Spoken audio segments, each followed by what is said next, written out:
Hello, hello, hello. How's everyone doing today?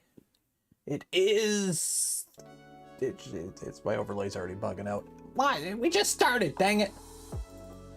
Refresh cache. Go away, bunny ears. Be gone. There you go. Saturday night, I feel all right. As for the power though, so right now it's windy, and I would classify it as a category A, maybe a category F, potentially an AF. So it's windy AF right now. And my mom that lives like 5 minutes that way, her power's been out since 3. Poles getting blown over and all that, and trees getting blown into poles and whatnot. So if suddenly the stream just cuts out, have fun. So yeah, if it's out and it flickers, I'll come back in like 5 minutes hopefully. And if it's out, then it's out. Is what it is. Depending how far we get, I'll either resume later or we'll just pick up another day. It depends. Gary gifted 1 community membership. Cheers. Speaking of giving, tonight we got a double. So hey you, yes you, do you like Polymaker printer chow? Well, you can win some. Link in the description. We give away a spool every stream. This stream is like every stream where we give one away. Also, do you have a V0? Is it a V01? Potentially a V00? Are you looking to drag that into the future and make it a V02? Well, LDO sells an upgrade kit for that. Or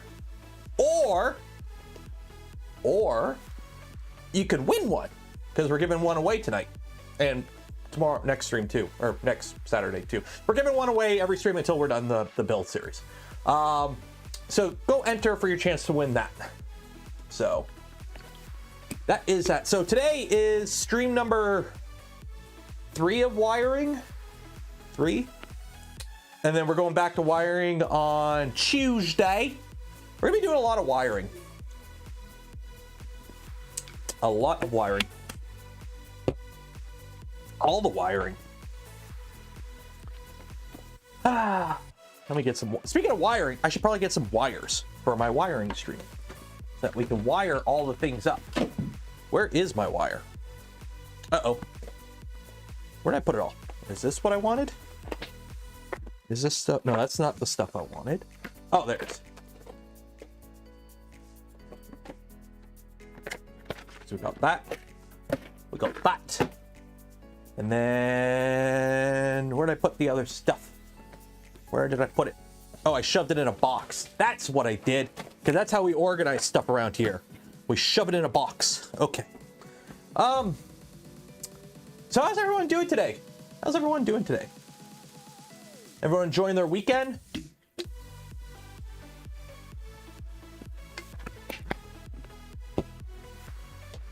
So where did we leave off? So where we left off last time with this guy, that's the wrong camera. We have tool heads wired up. The Picobillical is wired to that. And I think we did some of the under the hood stuff. We mounted everything and we got the Raspberry Pi set up. So we're doing behind the stuff now. So I got USB for everything except power for this. So we're good there. We don't have to fiddle with UART. Save a little bit of a hassle there dealing with UART. We're gonna skip that completely. So we'll get this wired up, but first we're gonna flip it over. We're gonna do the power. We're gonna get our power set up first. And to help make everything easy, we're gonna take the tool head off. At work right now, last day of the week. Thanks. I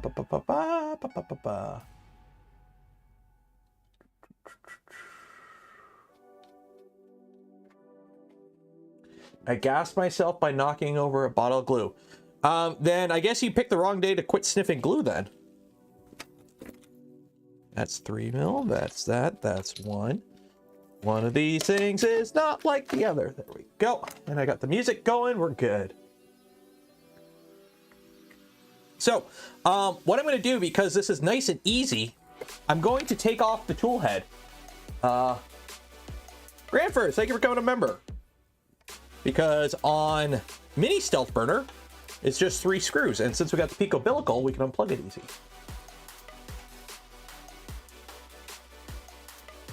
For the PCB holder for the LGX Lite, it's on the Voron mods website. I don't know exactly where it is because I don't have any links for anything since this computer's a fresh install.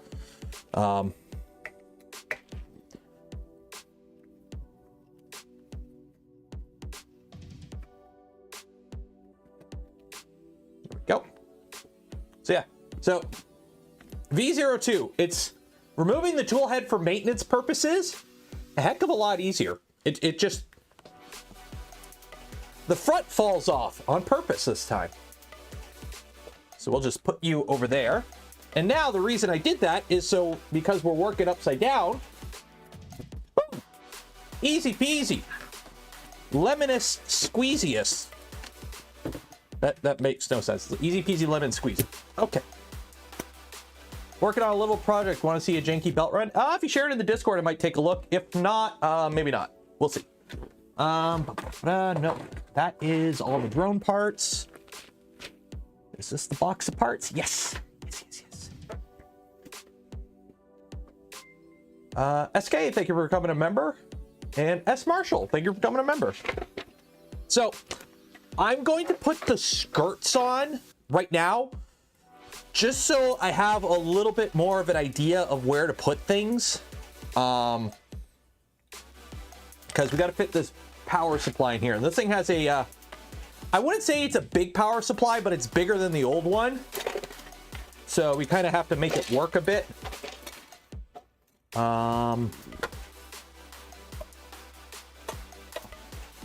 Oh, that goes in there. Okay, that goes in there. Okay, cool. So you go there, you go there, you go there, you go there. This goes here. Oh, that ain't gonna work. Okay, so the rear isn't gonna work. I'm gonna have to mod this because I have a belted Z. So this isn't gonna fit, obviously. So we'll have to figure out something to make that work. No biggie. No biggie. LTT is back in business. It is. It is. There is no, like, here's the thing. This kind of hack, as shitty as it is, it's common. So most people get their account back within a couple days. LTT got theirs back same day, which is like really quick. So that means they either have a little bit of sway over at Google, which I wouldn't doubt, or Google's getting better at, you know, unfucking their lack of proper security on their network or on their system. But it is what it is. I will just say, if that ever happens to me, no, you will not get a video of me running downstairs naked that's censored. That Linus can have that. I'm not doing that.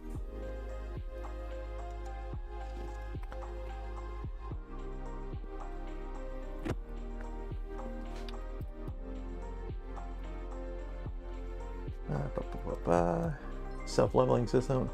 Plus, I don't think you have to worry about it happening to me, because that only happens to channels that get sponsorship offers, and we don't get that here.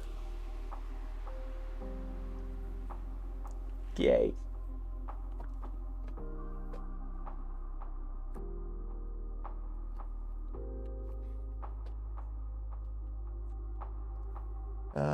Deanna, thank you for becoming a member. Got a lot of new members today. Did I miss any? S Marshall, $10 cheers. Love the Inside Baseball interview with 3D Musketeers. We talked about baseball? I know, like, that was a fun interview. Okay, so I did interviews last year. We had 3 people. We had Max, Modbot, and Steve. And I ended up putting, like, the series on hiatus. Like, it just kind of, I only did the 3, and then that was kind of it. Are these supposed to be, oh, is that an M10, M3?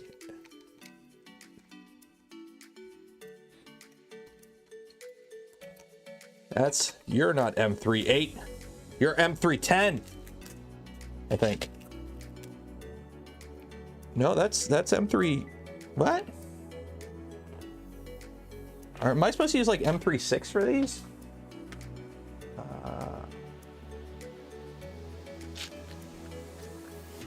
Okay, well, we'll use a smaller one. Dragonflame, get to 5 community memberships. Cheers.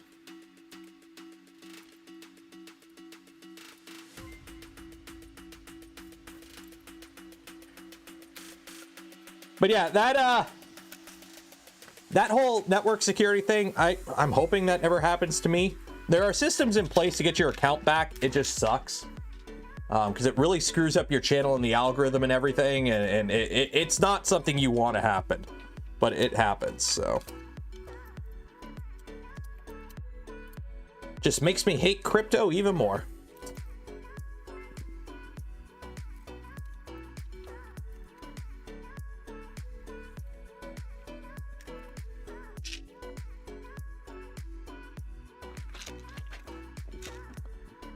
Oh, and also I'm putting the skirts on backwards like I always do.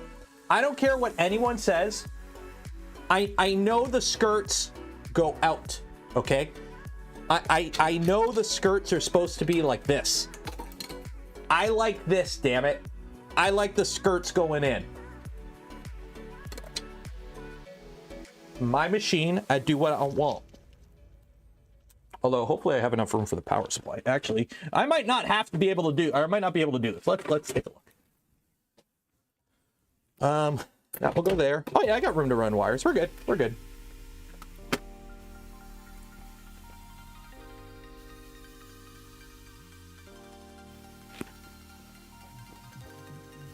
Oh, that's correct now. Did they change it? No. You know, as somebody who's on the Voron team, I probably should pay more attention to the release notes for these machines.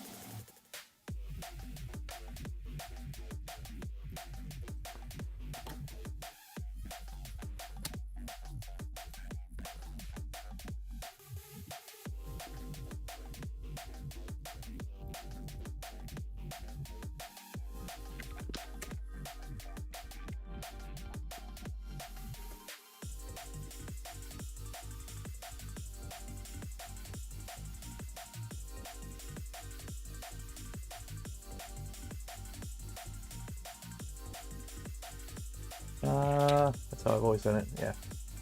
Yeah. Release notes. We don't need no stinking release notes.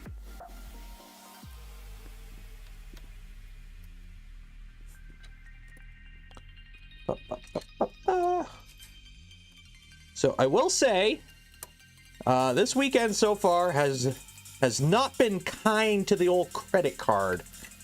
But on the bright side, I've got a hotel room and flights booked for Rapid and Rocky Mountain Rep Fest. I also got the vehicle rental taken care of for Rocky Mountain. And I got my hotel booked for Murph. So all that is done and taken care of, hopefully.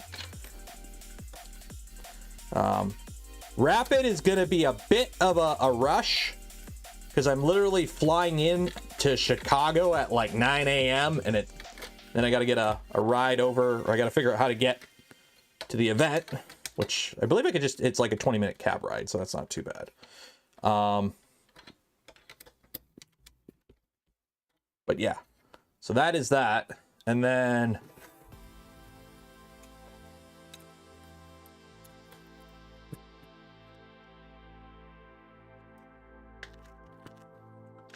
Murph trip. Well, I'm driving to Murph. Murph I like. So technically I can drive to Chicago, okay?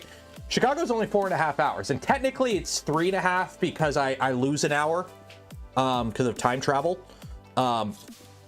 So if I leave, it's like on paper it's 3.5 hours, but as the crows flies, it's 4.5.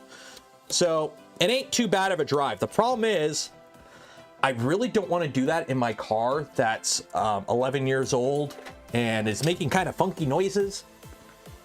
Because the last thing I want to do is have my car break down in Gary, Indiana. That's, of all the places in the world, Gary, Indiana is one of them.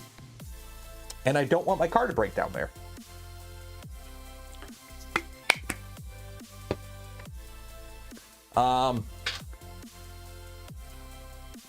And then what else? So yeah, so I'm flying. Plus, I got a sponsor for it, so that makes it a little bit more practical to fly. Thank you, Jason.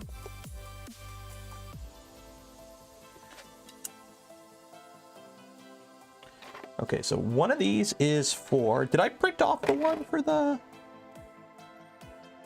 I don't think I printed off the hinge. Yeah, I don't think I printed off the hinge, unless it's like a... I got this part. Yeah, I don't think I printed off the screen holder. I got this part for the scroll. No, I did.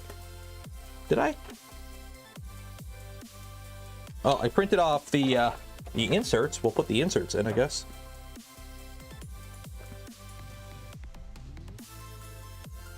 Ever been to the Windy City? No, this will be my first time going to Chicago, actually. And it's like I'm in and out. I fly in. I fly in just before the show starts, and I leave just after the show ends on the Thursday. So the thing is, I don't know if I can like keep myself busy for however many hours those 3 shows, because even last year I went to the one last year in Detroit, and I only went for 2 days. And to be honest, I could have did everything I wanted to do in probably the first or the second day, because I was better planned. So I might, the last day, kind of walk around the city before flying out. I don't know. We'll see. We'll see. Trying to find my press, but I can't find it. Yeah, that'll work. LTT screwdriver to the rescue.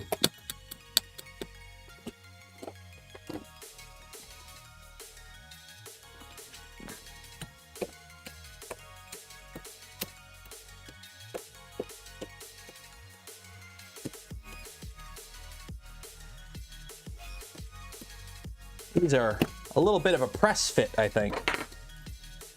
I need something I can hit it with that won't damage it.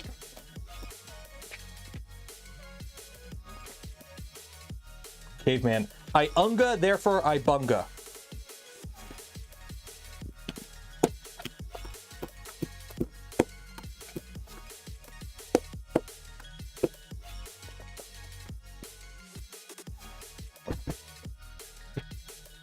Oh, it stretched the heck out of the plastic. Oopsie doodles. Good enough. I'll make it work.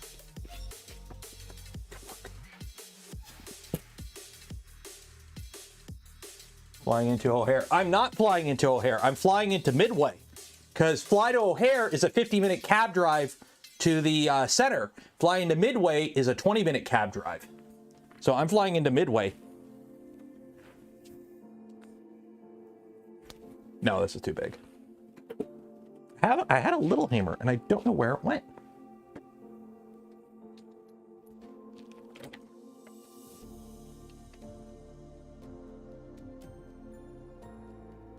Remove skirt. Yeah, I probably should actually do it the right way. Let's actually do it the right way instead of the caveman brain way, because taking the skirt off takes so long.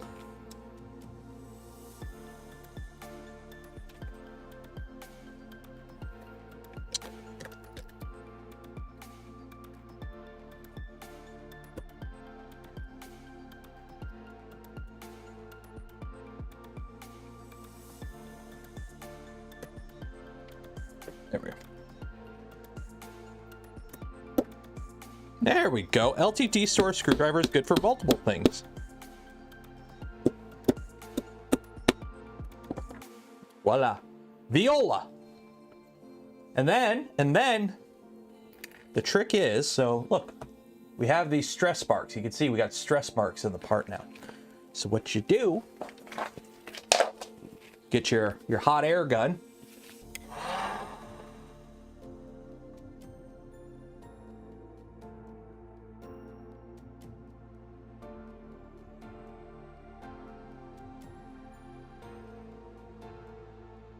And you just give it a little bit of heat.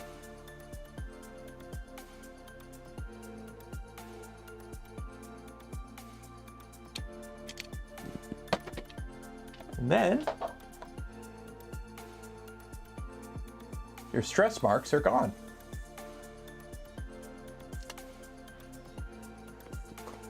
Okay.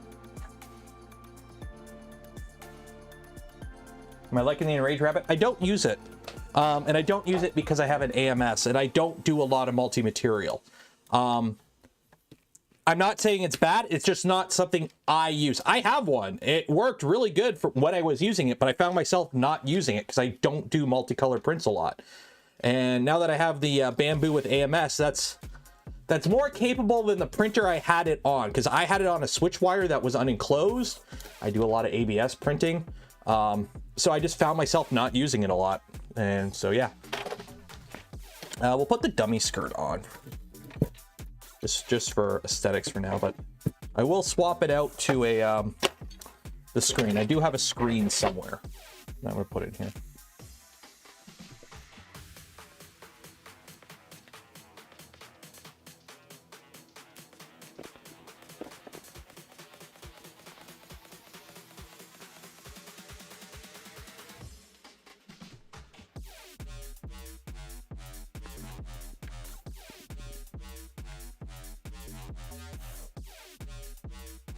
There we go.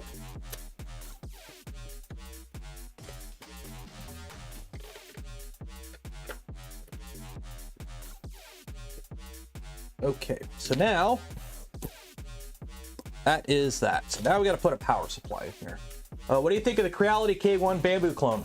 No idea. Nobody has one yet. It'll probably be a Core XY machine. Hopefully it's better than their last attempt at Core XY, the Ender 7. But let's be honest, it's going to be a Core XY machine driven by NEMA 17s. It's going to have a 50-15 part fan, or part cooling fan. Maybe they'll have curtain air as well. And hopefully they have a high flow hot end in it. Exactly like a Bamboo. The thing is, what are they going to have running it? And what's the price going to be? And what's the build quality going to be? Because here's the thing, remember, I've said this multiple times. I've got nothing against the Bamboo hardware-wise. Hardware-wise, I think it's great. But also, hardware-wise, I don't think it's anything special. It's a NEMA 17 driven Core XY. Those have been a thing for a long time now. The difference is this is a nice package and it comes pre-assembled out of the box, and it's, you know, got all nice round edges and bevels and whatnot. Tinted windows. So it'll be interesting what price the Creality one is. What's running it? Probably Clipper. They might have Clipper on it. Although 32-bit Marlin's really nothing to slouch at. It'll be interesting. It'll be interesting. No, they haven't reached out to me about it, and I probably will never touch one, but we'll see.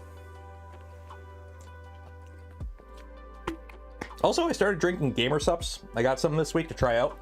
It's much better than G Fuel, I will say. So, power supply. I'm assuming I'm going to have to put it like right here, because there's really nowhere else to put it. So I'm going to put it right here. And then power goes in, and then power goes out. So I don't, yeah. And I'm going to leave a little bit of room here for the screen. I wish I had printed the parts for it. I could have sworn I did. I guess not. Which waifu cup is that? One that I don't really think I could fully show on camera. Like, it technically is PG, but they don't have it on their site, and it's a limited one. So I don't think it's like, if you know the streamer, you know which one this is. So I don't think it's fully PG. Let me actually print off the parts that I missed on this. So, yeah. Is it from the Sea Dog? No, it's not from Sea Dog. That would be 0. So STL's display. So what am I missing? Because I printed some of these off. Okay, so I've got this part. Okay. So let's see, display mount. Ooh. Oh, the display mounts with those. Oh, I do have the display. Okay, so I got that. Okay, I got those two. I got that. I should have one of those, I think.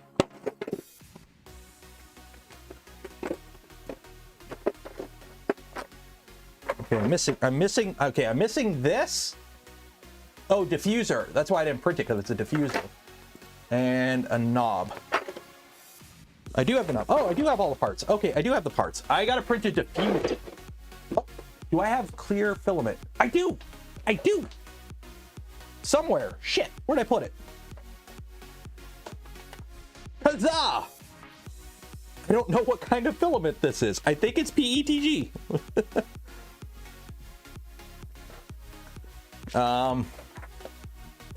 Yeah, it's the pay money wubby one, which that was fun to explain to the wife.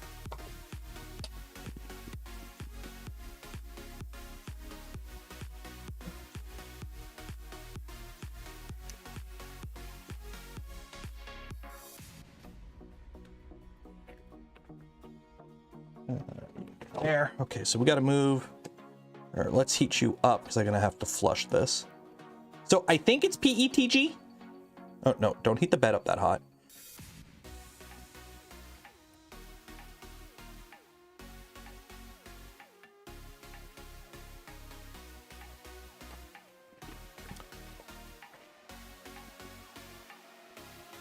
So I'm pretty sure it's PETG. It bends like PETG. I don't think it's ABS, so I'm assuming it's PETG.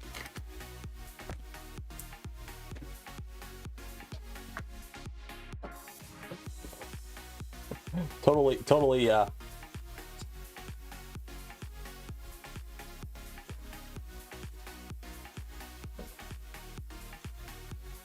there we go. So we'll just kind of, you can go there.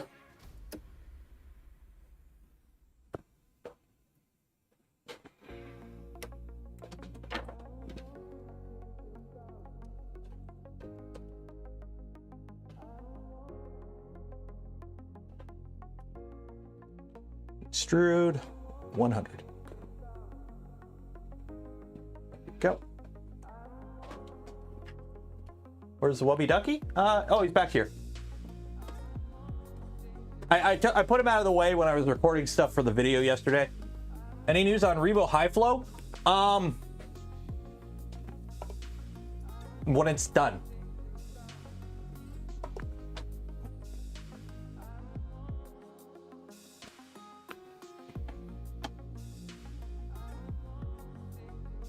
Okay, so I can, yeah, this is PETG. That is PETG. So turn you down, extrude. Yeah, this is totally PETG. Okay, and retract. Ah! Okay, so I need my super slicer. So I need to download this diffuser. Diffuser download. Okay. We got the 250. Okay. Diffuser. And we need to print that with, do I have a PETG profile? I do not. What do you print PETG at? It's like 70 and like 240? Is 240 it? 240 is PETG-ish, right? I'm assuming 240 is PETG-ish. And you don't use a fan, right? Yeah, whatever. Good enough. Send it. I mean, what's the worst that'll happen? It just won't work.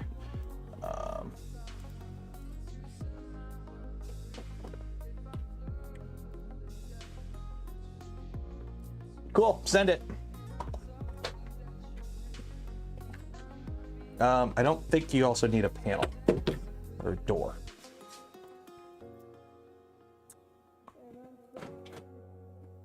Slow fan, okay. Well, it's got a minimum layer time, so it's gonna print slow anyways for that.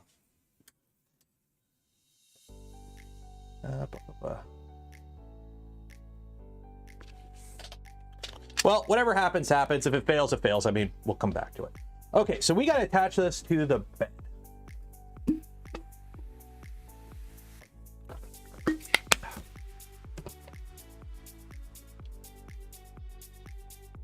Well, I don't know what kind of PETG that is. Where is my mouse? There it is. Okay.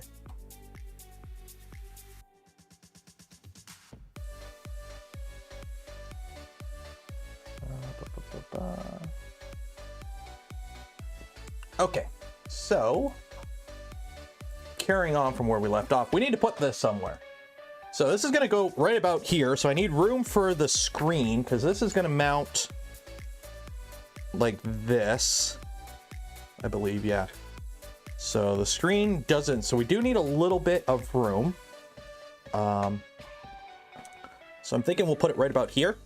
That sounds good. Cool. VHB. VHB.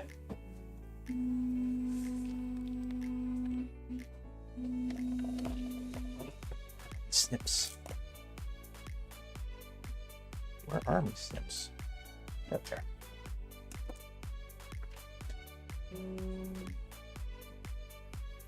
So you could get all fancy and drill holes in this plate and you know, mount it rigidly, or you can just stick it on with VHB tape and hope you never have to remove it. We're gonna go with the VHB tape and hope I never have to remove it.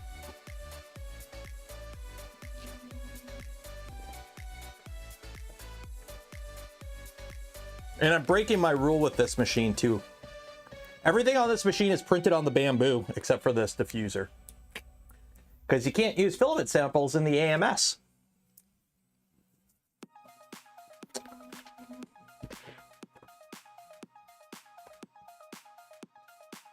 So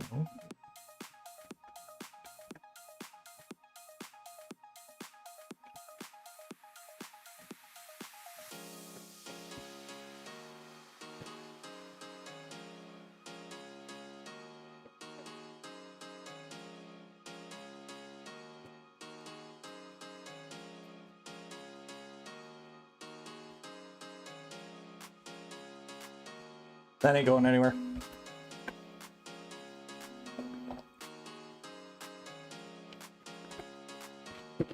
You have to remove it. It would be painful for you.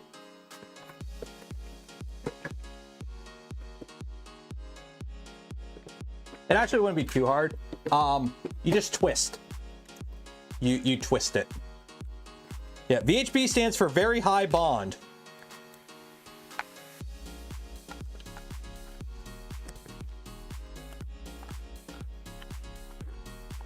So I'm hoping I can reuse my wires here, but I may not be able to.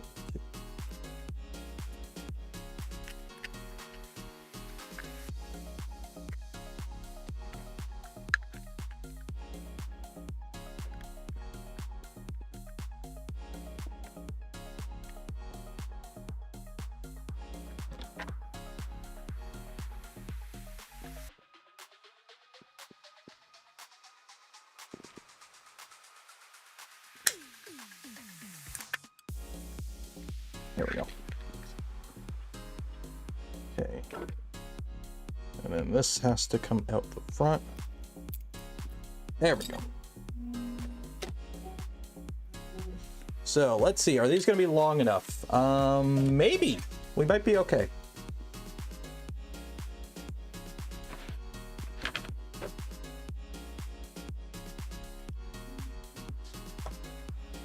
So let's see. So these go in here. You know what? I'll do this, put that there. Yeah, I'll be able to reuse these. Nice. Okay. So that snaps in there. We're good there. My LTT sword screwdriver. Loosen this up.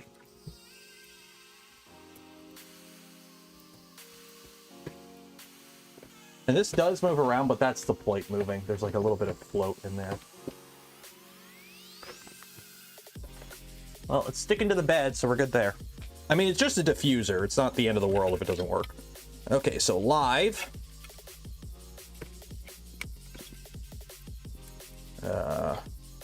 Neutral.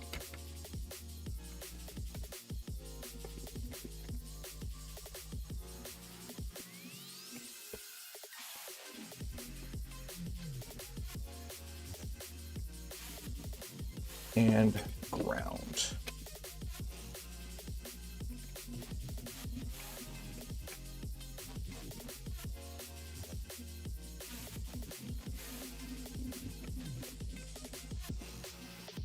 I'm hoping I wired this up right and I have...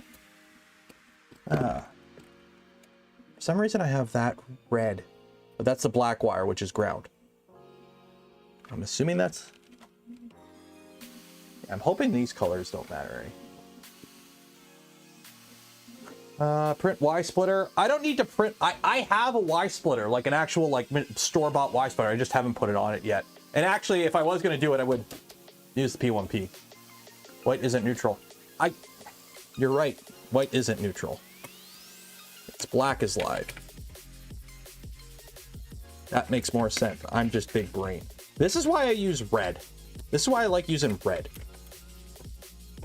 Black is live. That's why it's red. For some reason I thought white was hot. There we go. I mean, we can always just, you know, plug it in, stick our tongue on it, and see what happens.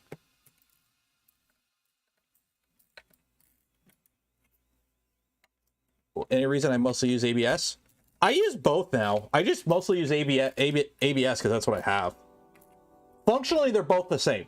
For 3D printing, for the kind of thing we're doing, you're really not going to notice any difference between ABS and ASA, as long as you use good quality ABS. There's a lot of shitty ABS out there, but there's also, you know, there's a lot of good ASA out there too. White appears to be switched. Yeah, white is neutral, and black is... Well, I could actually just look up the wiring diagram on these stupid plugs. Let me look up the manual. Manuals, PDF. Download that so I can actually look at it, because I don't think I have it on this computer. Wiring. There's a display.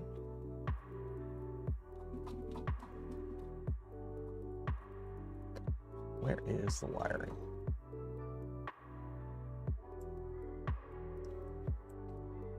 Yeah. Live is the bottom one, which is black. Yep, I got it right. Yeah, black is, and then neutral is white. Yeah. So I have that correct. Because the top one is white, and that's neutral, and the bottom one's black. And if you look at here, top one is neutral, bottom one is black, and that's ground. So we're good. We're good. We're good there.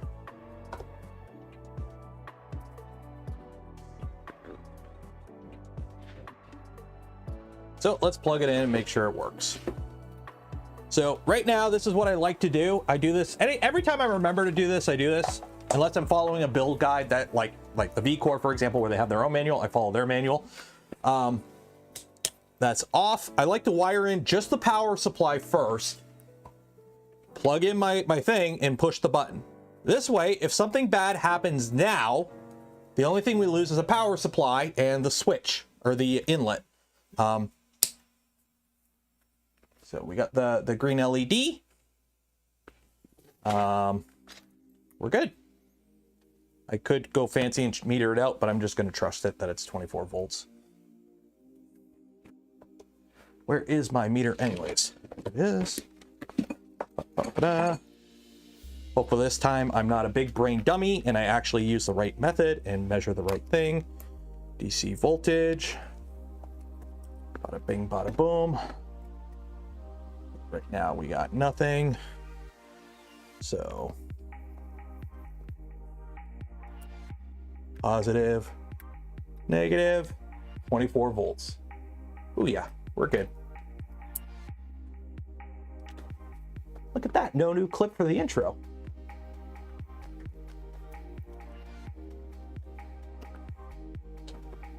And unplug that. There we go. The fuse are done. That is stuck to the bed, kind of good.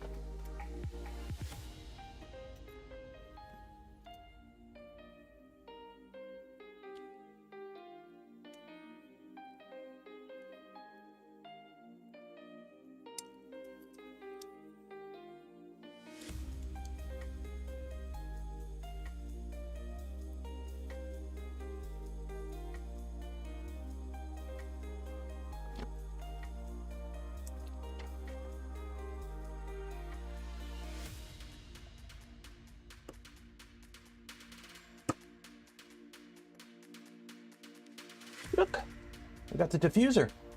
It diffuses things. Awesome, awesome. Okay. So since we're here, is that display.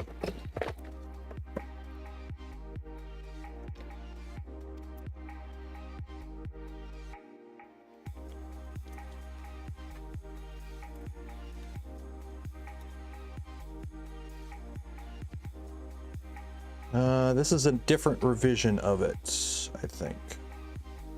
So I need to cut this.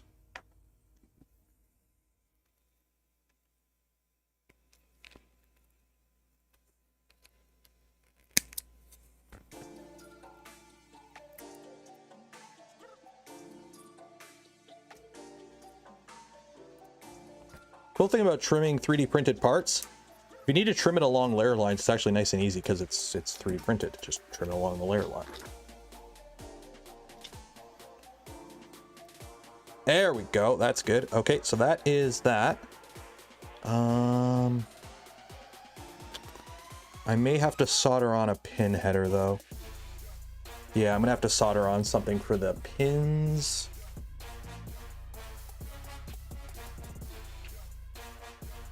Because I don't think this is going to work.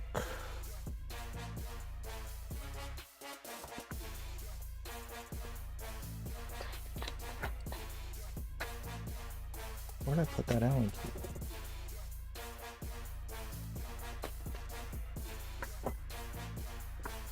key? Where did I put the Allen key? Yeah. That doesn't fit in there. Yeah, it does fit. There we go. You go through here.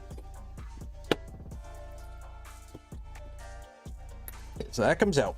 So this attaches. So this will attach like that, assuming. So inward.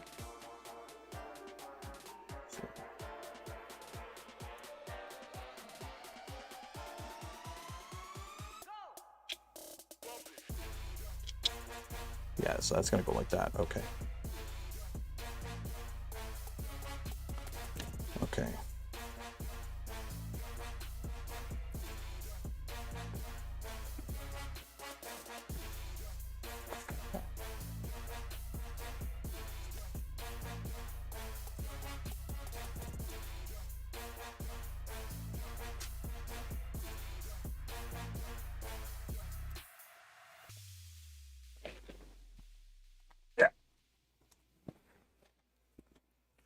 Bit of an annoyance.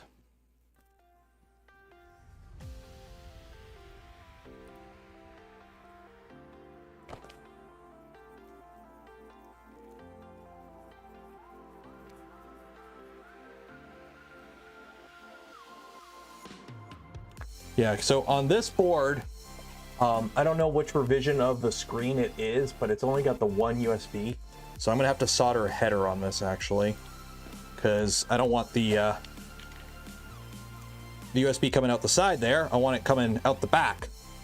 So we're gonna have to solder a header on this right now. And we gotta extend some wires anyway, so we're gonna do a bunch of soldering right now. Soldering time. Gonna get that. I got some wire there. I'm gonna need headers.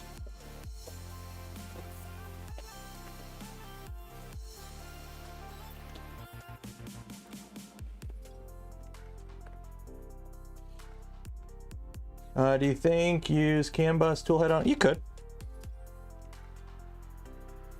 I'm waiting on CAN. Like I've done CAN bus on one of my builds. I'm still. It's. I think it needs to mature a bit more, in my opinion. I think CAN bus needs a bit more time in the oven with Clipper before I fully say go for it. Just because the hardware and a few other reasons, I still think it needs more time in the oven. It's kind of an okay system right now, but there's a little bit of wonkiness to it at times, which I don't like. Okay, flip this around. Oh, this is gonna be fun. Yeah, let's solder this right next to the screen, and hopefully I don't, you know, short anything.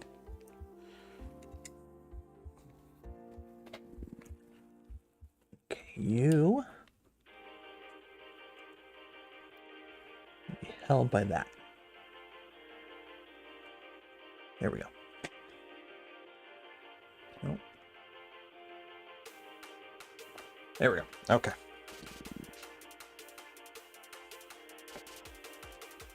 Solder iron. Supply.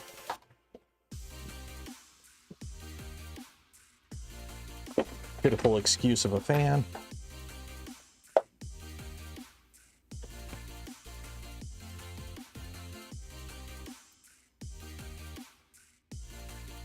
Yeah, Mobbot did a CAN bus. A few people have done CAN bus videos. It's just every time I've played with it or really like looked into it, it's still, I don't know, it's a hardware thing that I'm not super happy with. But I played around with it a little while ago. Go watch the stream where I set it up and you'll see why. But yeah, I'm not super happy with like the current implementation by some of the vendors with the boards. So I'm kind of like, I'm still kind of hesitant to like full on recommend it.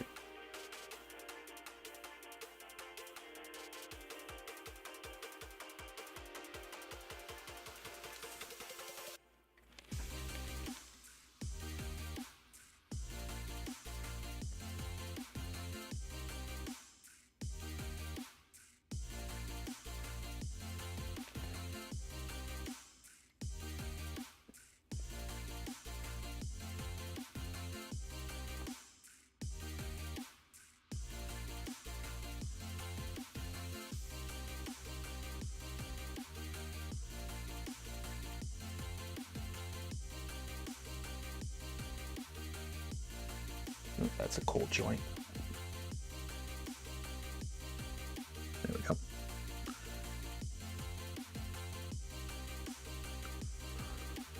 There we go.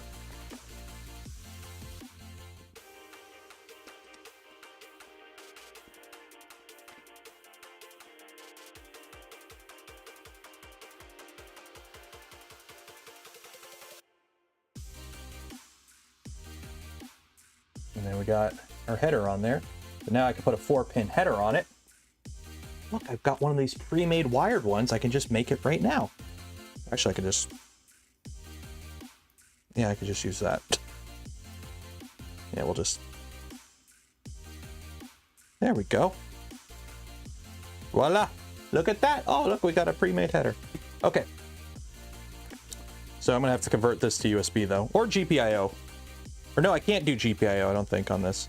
Yeah, I gotta do USB, right? I think these need USB. Yeah, these need USB. So I'll have to convert this to USB. We'll make it work. But for now, this is good enough. I can fiddle with it after. And now we need to extend some cables.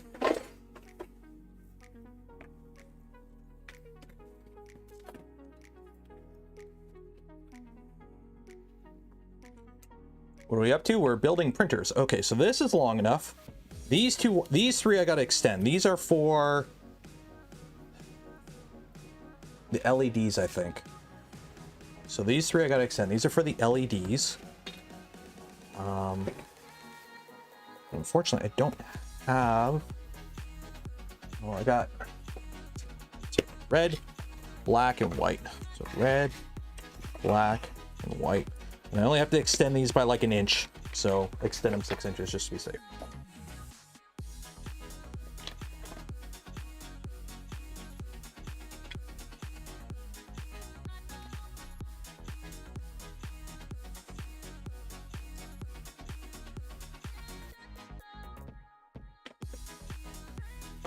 Yeah, because these plug into the neopixel header, which is right there, and they don't go. So close. Yeah, I'm really happy with the colors on this, honestly. At first I was a little hesitant, but now I'm like, you know what? This actually came out pretty good.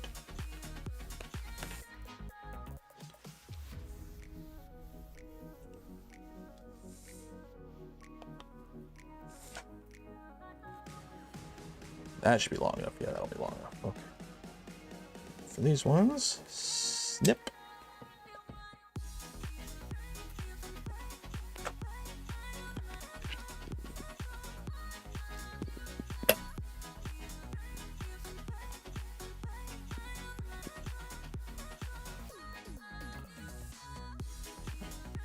No, I could have ran 3 completely long enough wires. That would have been fine, but I was like, I'm going to save time and use a pre-made wire harness.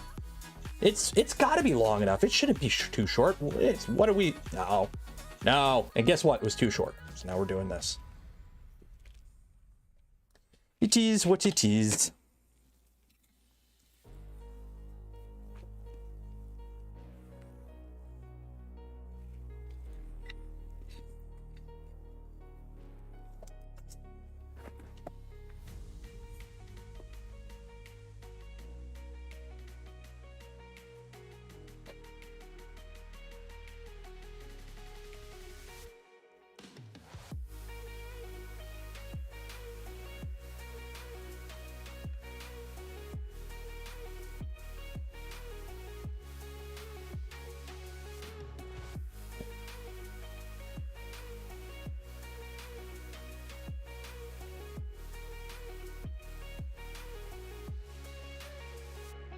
Yeah, that ain't gonna be a good camera angle.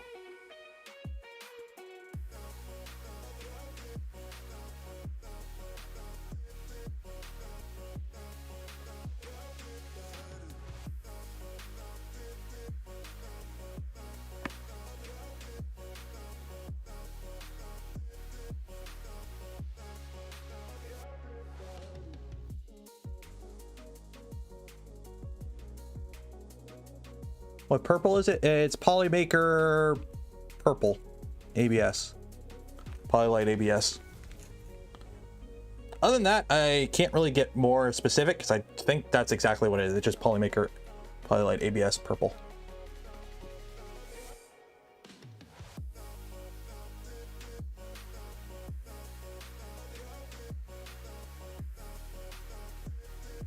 So, oh.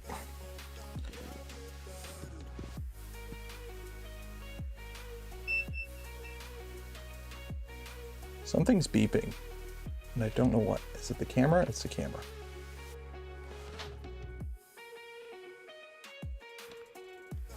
So luckily this is just neopixels. It's not like super high voltage. So it's not, you know, nothing you got to worry about. Just as long as we got a good enough connection.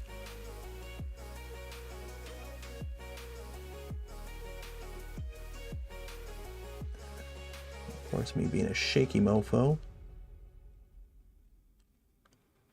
It's like hold until they sodden up or they harden up.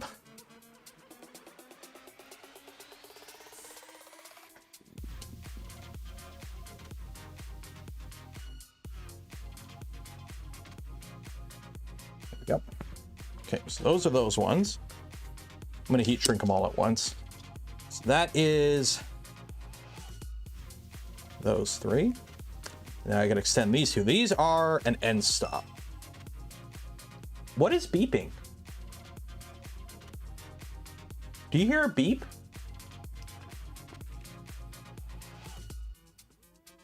Something is beeping and I don't know what. The camera's off. Oh! It's my multimeter. Like something's beeping and I don't know what.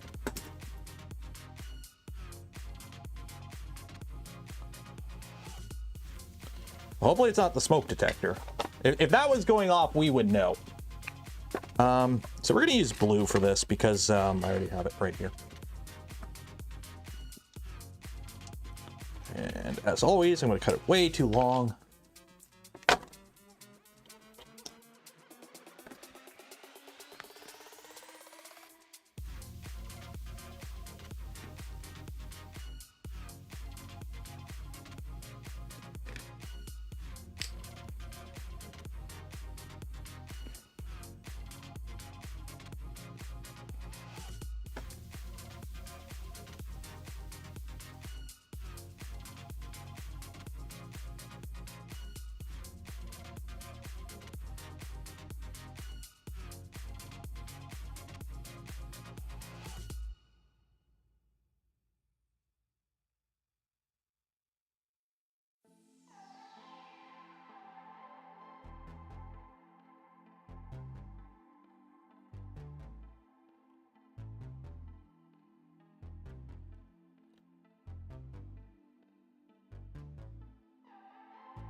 go. Okay, these are way too long.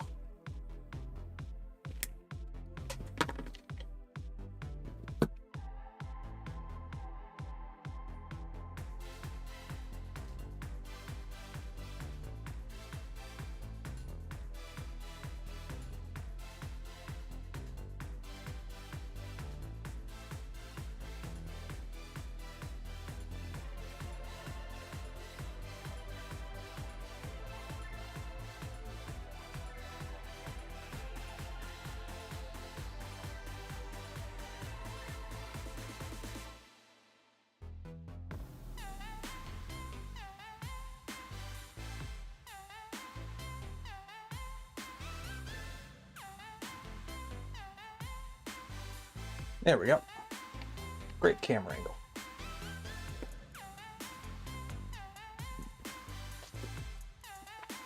Okay, shrink wrap time.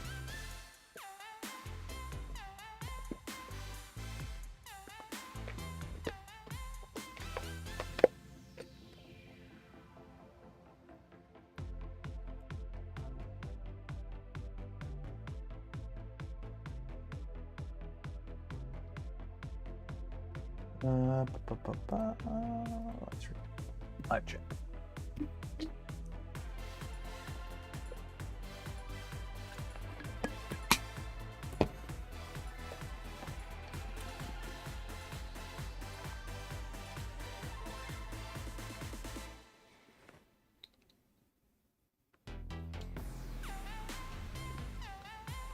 One, a two,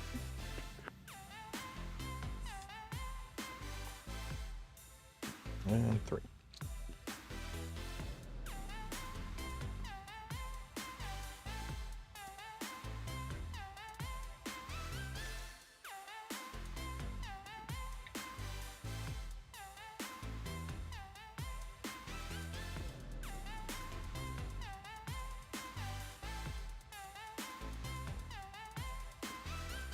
Help if I actually had these covering the wires. There's that, there's that, okay. That works. Oh, you're moving. You're moving. Where are you going?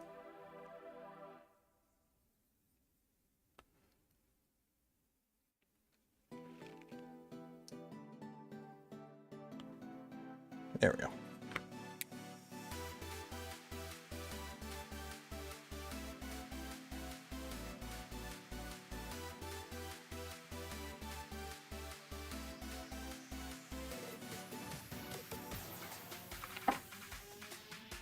Okay, there's that.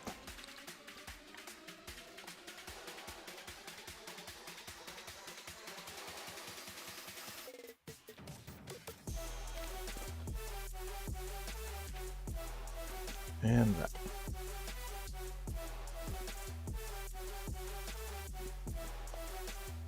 So that should be it for soldering for now.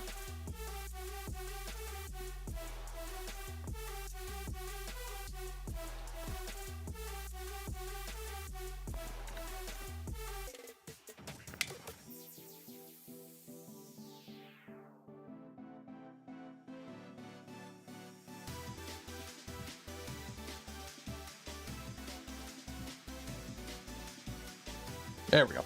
Okay. Go back up here. Solder.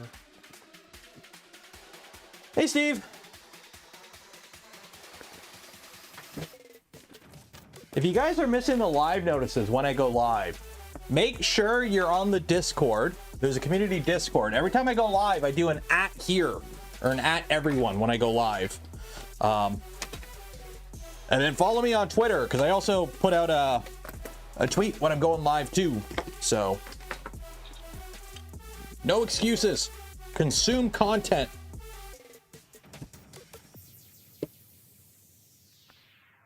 Okay, so we got this, we got this. Okay, so now I can put this.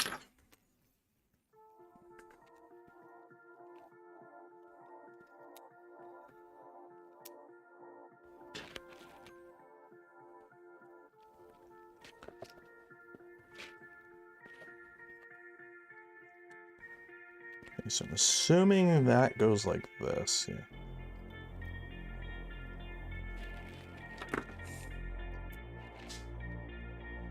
Well, that screw's gone on an adventure.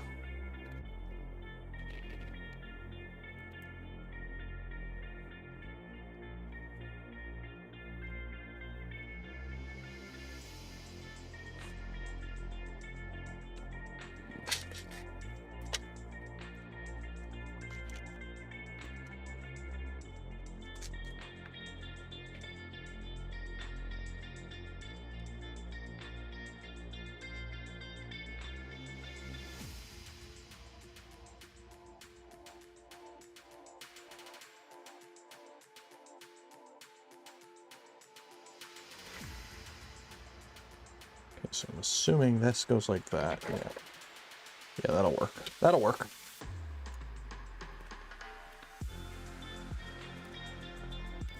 I was at the Pew Pew range. No excuses. Consume content.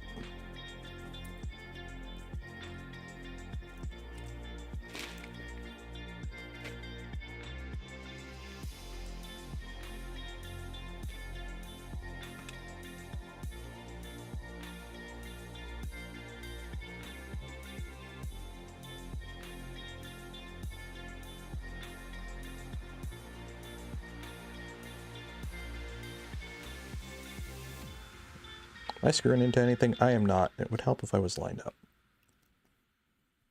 There we go.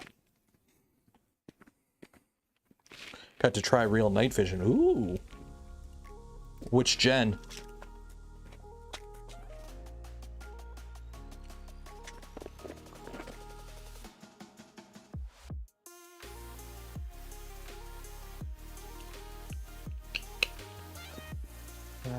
Printed with upside down. We printed with the V0 upside down before on a stream. It prints the same.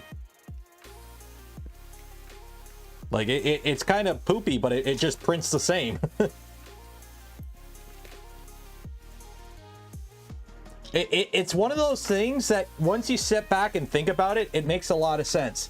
Like every time somebody comes out with something new that's super simple and it's like the game changer and this is going to change 3D printing forever.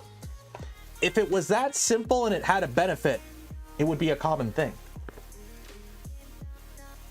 Like upside down printing. If it actually did, you know, have a drastic impact on print quality, there'd be a lot more upside down printers. Because it's not hard to print upside down.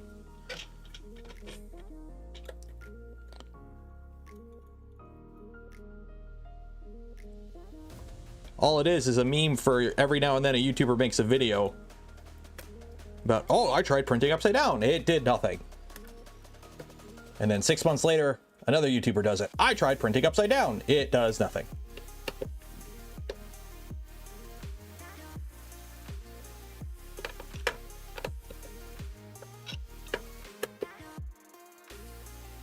Okay, let's center this. Get up there. Okay, there we go. Okay, now you gotta put the knob on.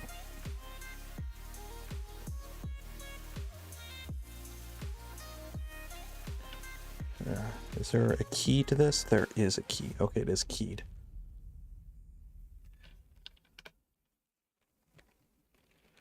Okay, so the bamboo print tolerances for this is a little tight.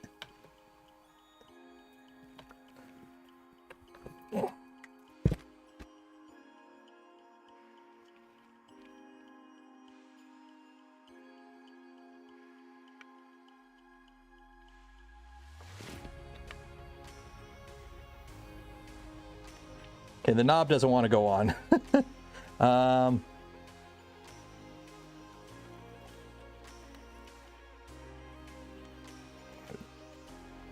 Okay, so that knob doesn't want to go. We're gonna have to print a different size knob. This ain't working. Let's see here. Hammer time. No, because this actually is a knob for a touchscreen, and I don't want to break it. But either way, we got that done. So let's go back to wiring. So that's just cosmetic. I could put any old knob on there. So want you to go here because you're going to be annoying. So I'm going to put you back here. But you can go there. So this, when you come in, you keep that in the way. There we go. Okay, so you go there. Okay, so we need power coming out of here. We need two powers. We need power going to the control board, and we need power going to the Picobillical. So we're going to need two runs at 24 volts. The new knob. Maybe, probably. I'm assuming so. Is there an issue with the new knob?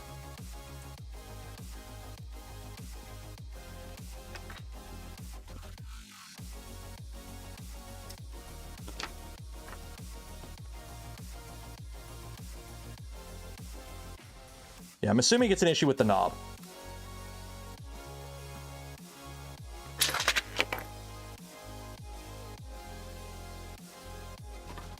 Which orientation does it print in? Like this. Printed like this. That the bottom is that was on the bed. The bottom was on the bed, so it printed like this.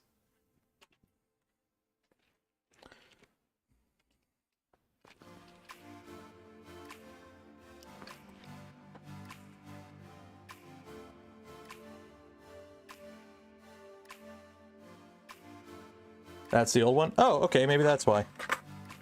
Where's the new one? Oh, yeah, this is a different one. Okay, so download. Well, where's the purple at? Where'd the purple at?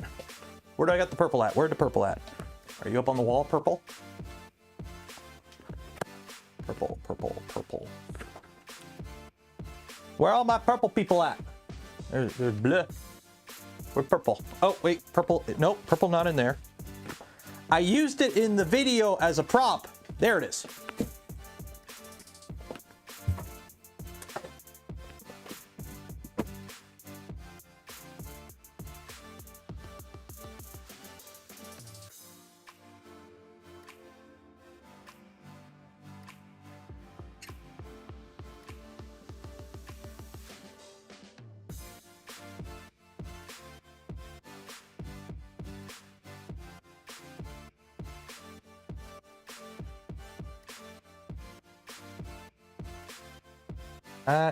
AMS, do your thing, cool. So you are generic.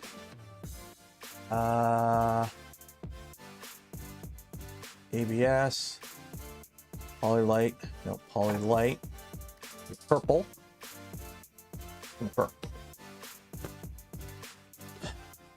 Bamboo Studio.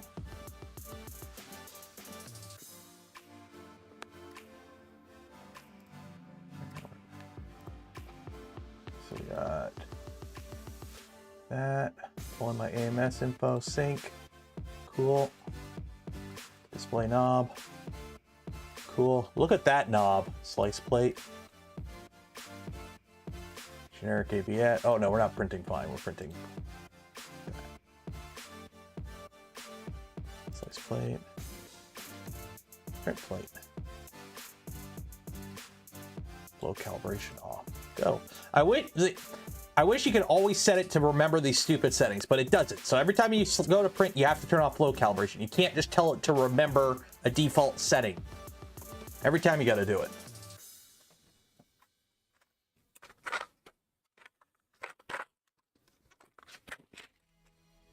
Are these the right size ones? Well, we'll find out in a minute.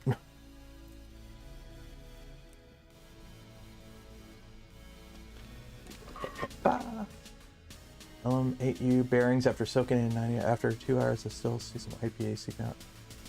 How long should I wait to dry out?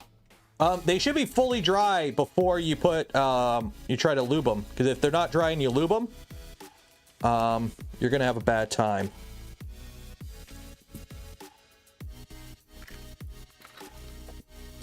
And by bad time, I mean it's gonna fail, and that's not good.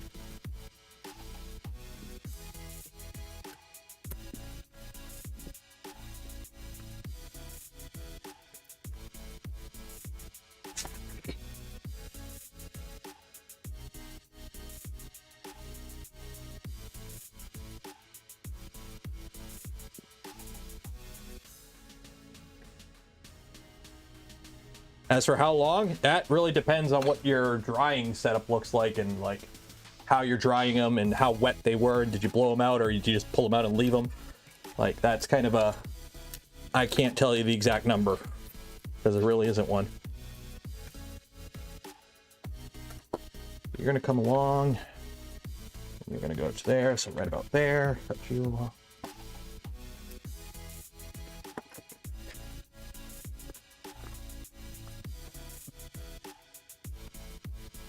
Yeah, if you got a built printer, you can just throw it in a built printer with the bed on like a low heat, like 60, 70 or something, and just let it dry out.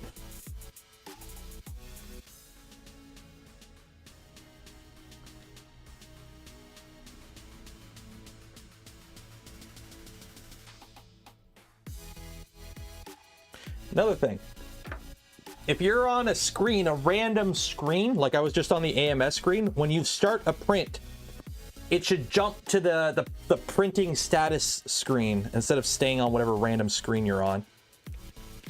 Another update I would like to see them do. It's a lot of UI stuff. Like that's like the only thing I nitpick about that printer is the UI. It's good, but it could be better.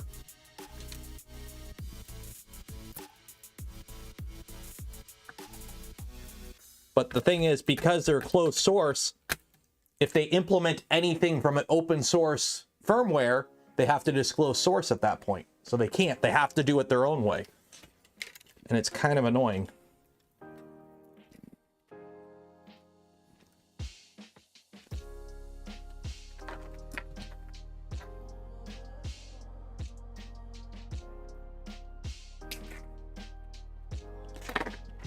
That. Yeah, I should have some black here. I do.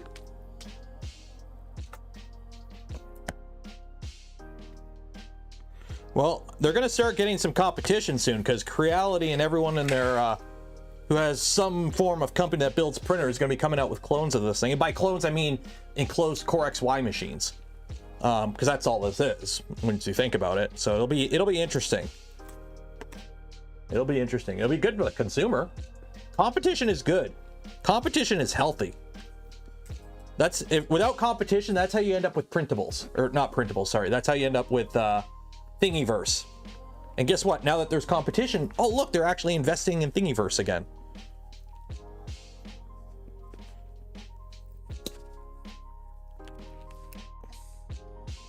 I'm pretty sure I just ripped right through this.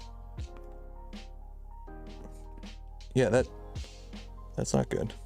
Well, that's crimped on. That ain't going anywhere. Yeah, it's just the stupid plastic thing broke off, whatever. Ain't going anywhere. It's a neutral.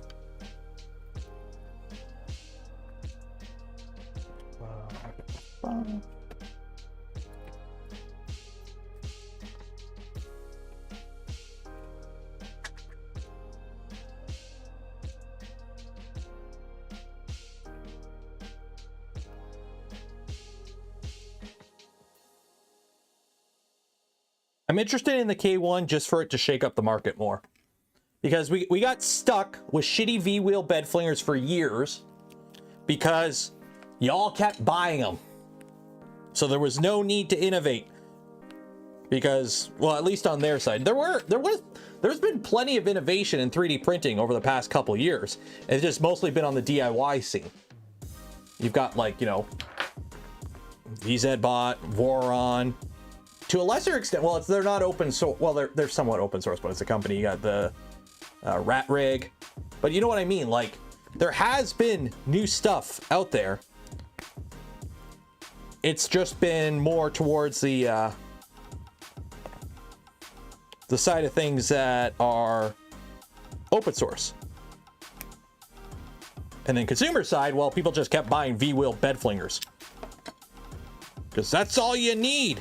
Go down to your local micro center, spend $99 and get an Ender 3. All you need. All you need. And everyone's like, that's all we need in a printer. Yeah. And then the moment somebody comes out with something that's decent and affordable that just blows the pants off of it, everyone's like, oh, I guess there are other good things out there.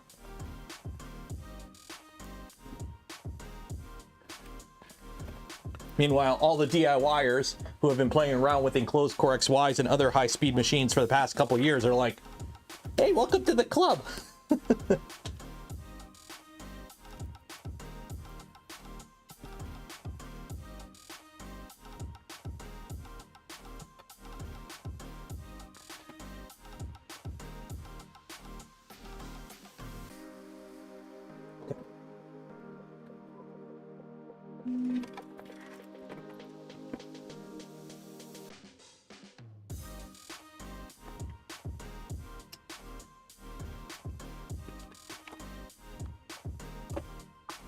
What took you so long? Exactly. That was pretty much it. That's why I dislike Creality, is simply for the fact they sat on their laurels and their market share for so long and didn't do anything to innovate. Like, the closest thing they did was their Ender 7, which was horrible. Okay, so you're gonna go that way, you're gonna go that way, you're gonna go that way. So I'm gonna need 2 of you to come this way, because you're gonna go to the Pico. You're going to come along here. You're going to come up there, and you're going to go there. Okay. And then you're going to come along here. And you're going to come out here. So I'm going to need now some ties. Where did I put the ties? Now, the tie fighters, I need some ties. Where did I put the ties? I made a whole bunch of ties on... did I put them in here? No, I didn't put them in there. The rat rig stream. Where did I put them? Where did I put them? Are you in this bin? No. Trying to remember where I put all the rat rig stuff. Nope, not in that bin. I could have sworn I put them in that bin. Oh, here they are.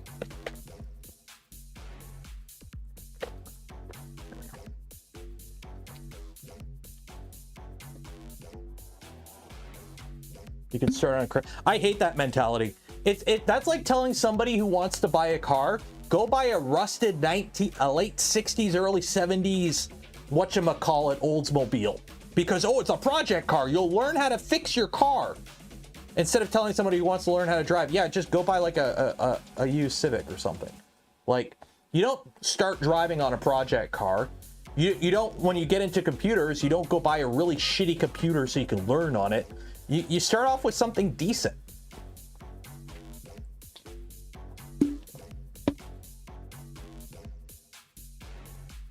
Like, people who get into FPV, yeah, go buy a quadcopter that was, you know, designed from like from like 5 years ago.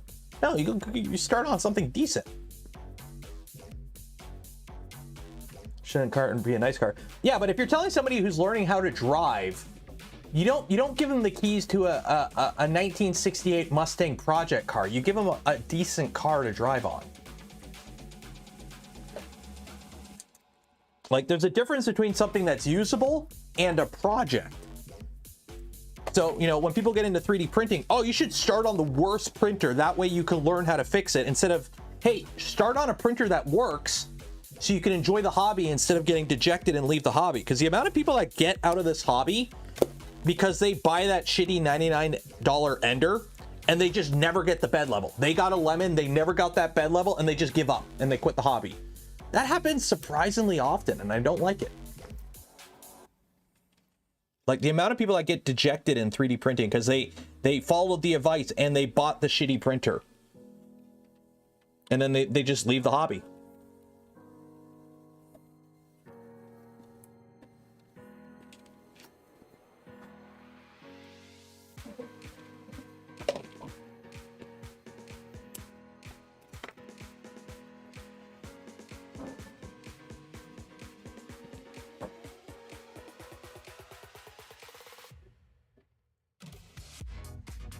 Blind Bear, Go 6 extruder, rocks on these. I have no idea what that is.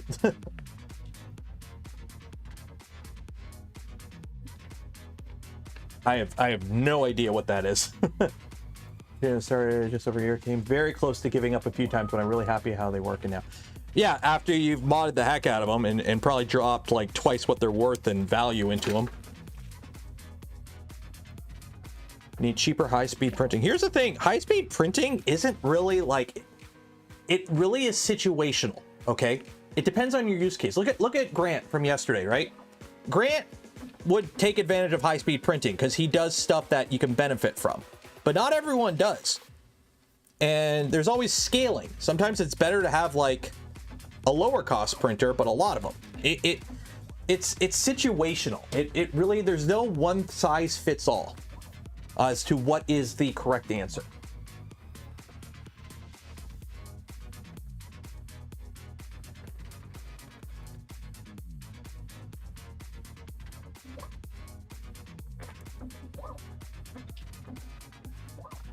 So right now I'm getting everything cleaned up under the hood here so that we can, when we flip it on its back, I don't have to get under here again. So you're all gonna go there.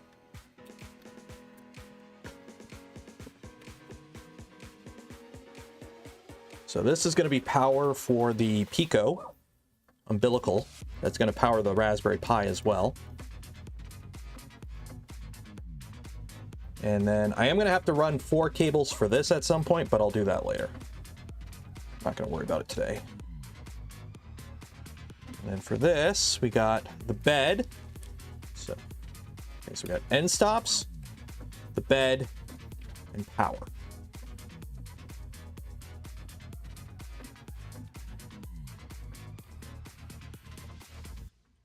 And we're not following the wiring guide with this. This is all, we've deviated a little too much from the manual. So everything on here is pretty much kind of what we got is what we got. So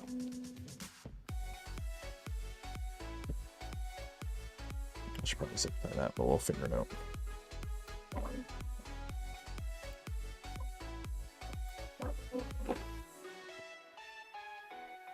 Rat and Voron, they're expensive for some to get on the market. Well, here's the thing. What is the entry point?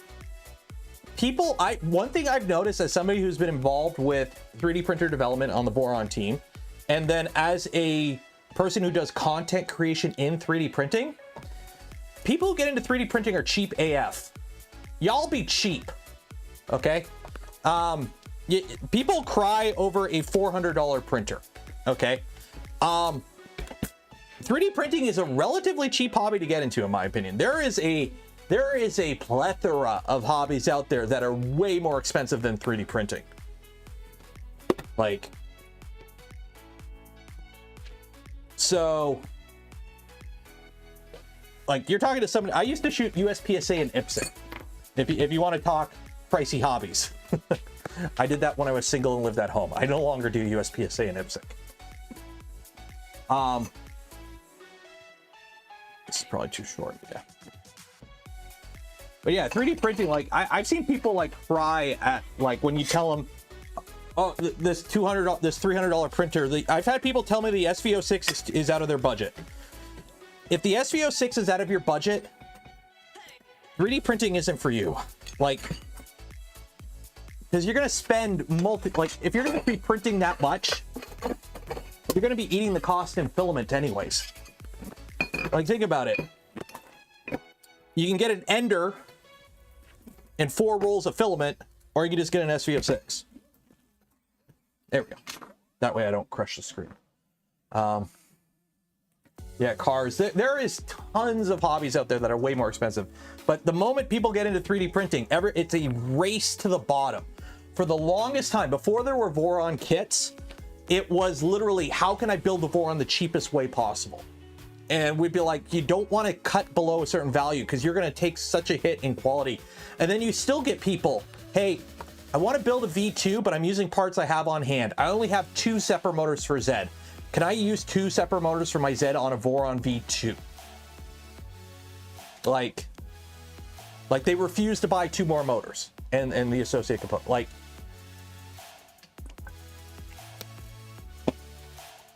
oh, hey, it's finally printing.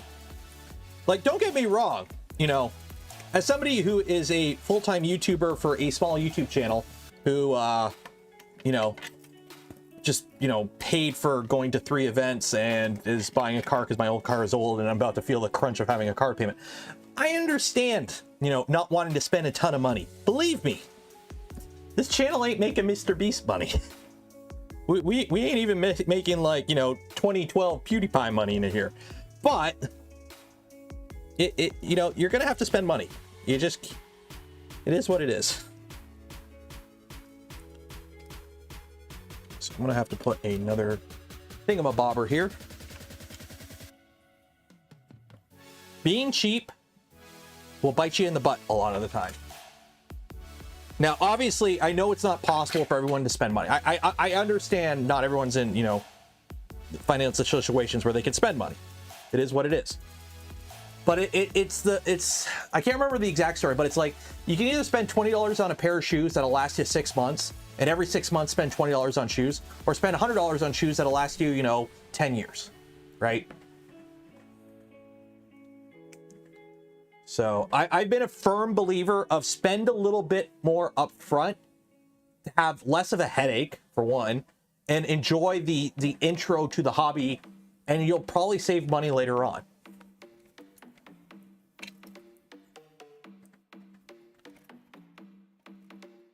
Like in my case, FPV. I'll give you an example on FPV.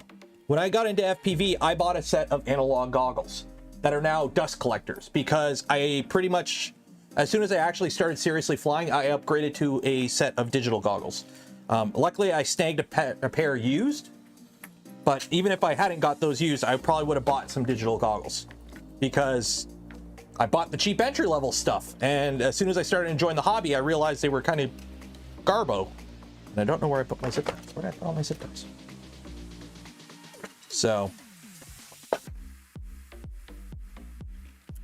what side are you on? You're on this side. Okay. Lee, $20. Sound advice. Thank you. I think it is. I know it doesn't. Here's the thing. I understand not everyone, you know, for some people, the $99 Ender is their budget. And that's it. That's all I can afford. And if that is your budget, that is your budget. But if you're trying to cheap out just to cheap out, don't, because it'll. The amount of people that leave this hobby because they start with a bad printer and they have nothing but troubles with it is surprising. It is surprising. Spending less upfront is a risk. I would argue no, because if you buy that $99 Ender and you quit the hobby, you're less likely to be able to resell that for a decent price. If you start the hobby with a decent entry-level printer, you could probably flip that, if the hobby isn't for you, easier. Now, obviously, not everyone's willing to, you know, start playing on the Facebook Marketplace, and it might be better for you to just, you know, cut your losses and just throw it out, or just throw it in the, you know, a closet for, you know, a decade. Who knows? But the used market right now for DJI FPV goggles is a heck of a lot better than Eachine EV800Ds. Put it that way. I know, because I got used used DJI goggles. So.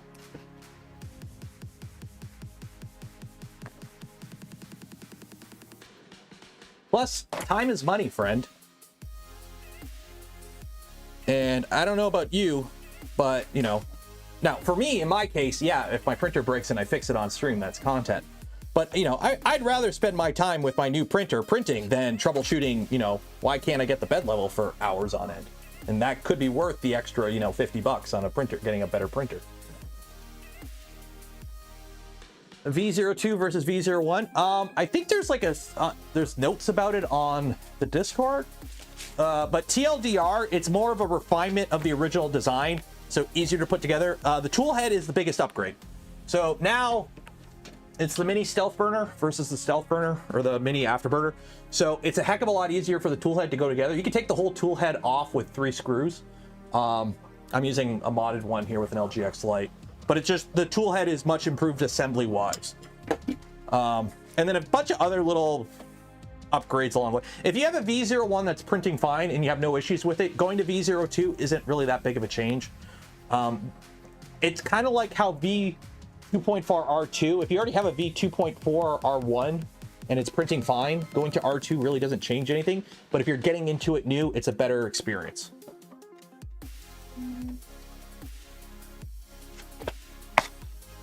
All 24 fans. Yeah, or you know, it depends on what kit you use for, like this one, it was a V00, had all 24 volt fans. It depends on what parts you're using and where you got them from. The joys of open source design. You don't know what people used in their kit. You'd be surprised what some people have used in their kit. I've seen things you wouldn't believe.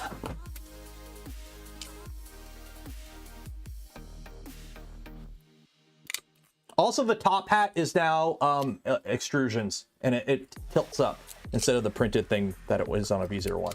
But you could, and it's modular, so you could change out the top hat if you wanted. You could put a mini stealth burner on a V01. Like it's all modular upgrades. So, okay, so we've got 24 volt in here.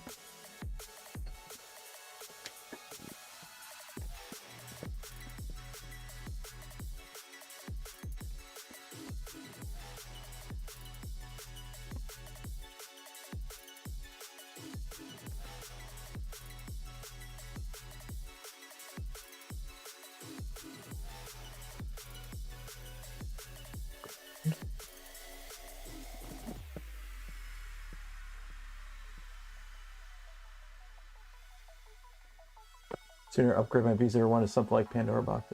What is Pandora box? I have no idea.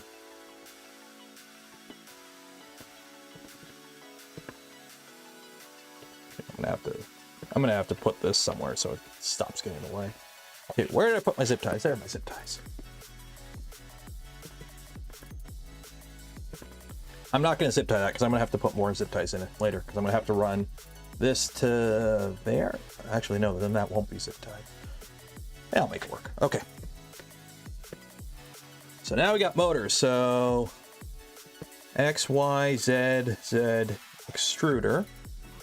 So there is no extruder because extruder is here. So we got X, Y. So ba. So this is B and that's A.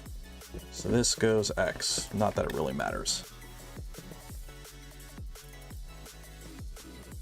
And unlike the previous build, I'm just going to take these motors wires and stuff them under there.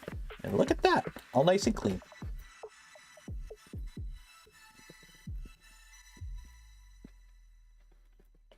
We can always reassign these motors if we need to.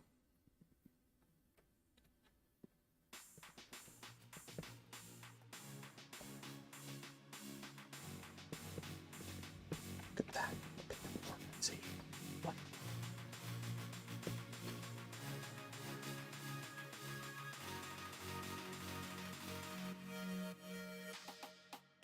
Hide the wires.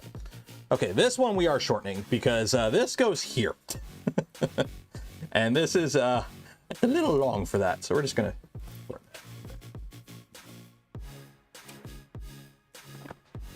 just a little bit. There's a mod for Zia that guarantee like the V0 made by a developer of Boop. You get in a lot of trouble with them. Oh, cool. I've never really looked into all the mods for the V0 because I'll be honest, I don't use V0s a lot. The only time I use my V0s, honestly, is if I need to show somebody a 3D printer. I bring the V0. Because if I need to print something, usually it's on one of these guys, because these are always plugged in, and they're always on. And when it comes to a bigger V0, well, I've, again, got all these guys.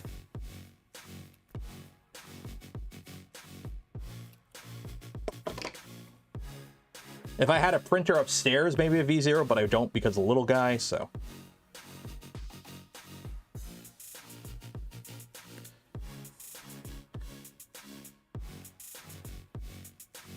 Well, this was V00 originally before we did the upgrade, and the last thing this printed was in 2001, or 2021, so it's been a while.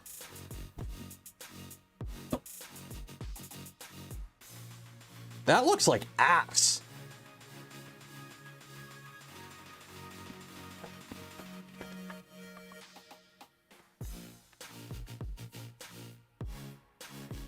This looks like absolute ass.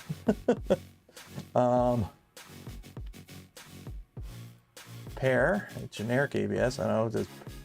Well, it's well, they don't even have Polylite ABS in here. That's generic ABS. Speed is. Do they have a quality profile in here? No. Ew. What happened to it? I don't know. I just printed it on the Bamboo with the default profile. It's way too hot, way too fast. Okay, outer wall. Yeah, this is why it's printing it way too bloody fast. Is there a min layer time? Do they have min layer time on here? Other layer time? Is there no min layer time in Bamboo Studio? Is there no way to set that? That's the problem. It's printing it way too fast.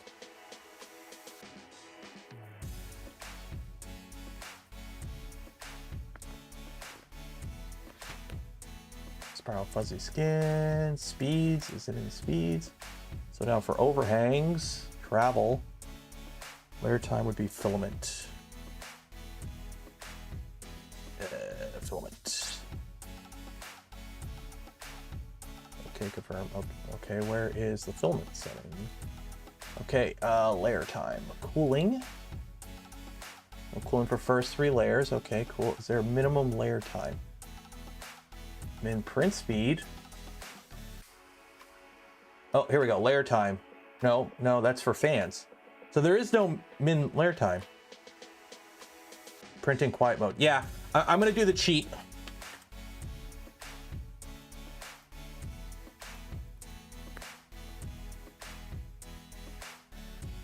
Now flow calibration, because I can't tell it to save that.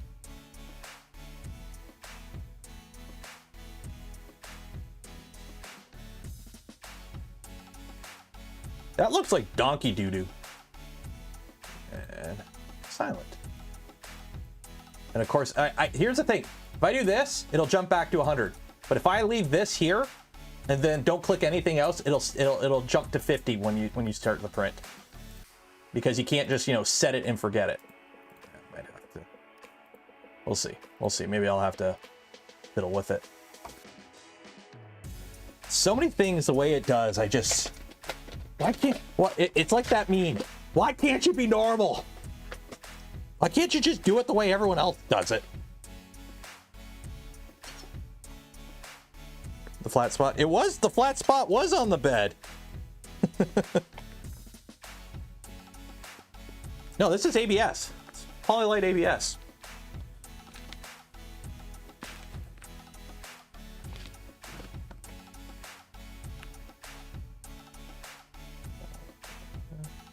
Also, don't forget, we got the 2 giveaways going on, so make sure you enter for that. We got a Spool Polymaker filament, and we have a LDO Motors V0.2 kit.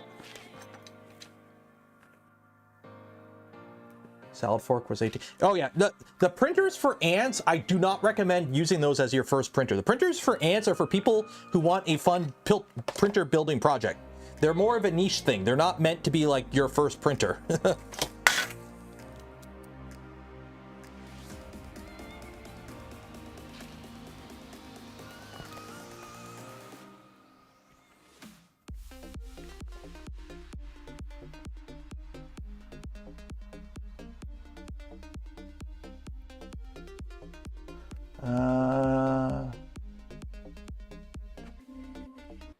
Like the Simpsons episode where Homer is at the Apple store. The blue light shows the Mac is off. Ugh. 2 things about that. One, I stopped watching The Simpsons in like season 10. So I don't watch any of the new Simpsons. And 2, speaking of Mac, so I've got a laptop. I don't use it that often because I don't use a laptop often. But this year I'm traveling to like 4, maybe 5 events. And I'm kind of thinking maybe if I need to like edit a video while I'm out and about, and my current laptop, it's got like an i5 6000 in it, and that's it. No video card. So it's good for everything I've used it for to now. But if I tried like test rendering a video on it and editing, and it don't do that good. So I'm like, hey, maybe I'll look into maybe getting a laptop for video editing. That way, if I'm like at Murph and like I film a video that first day and I want to get it out, I can edit it and put it out like at the hotel. So I was looking at MacBooks. Fuck that. The fact that a $1,600 MacBook starts at 8 gigs of RAM, and if you want 16 gigs, you got to pay an extra $250, which makes that a $2,000 MacBook once you add taxes and all that for the base model with 16 gigs of RAM. Yeah, no. Oh, hell nah, dog. And one MacBook Air. Yeah, but I would want more than 8 gigs of RAM. And of course, you can't upgrade it. You got what you got. It's soldered onto the board.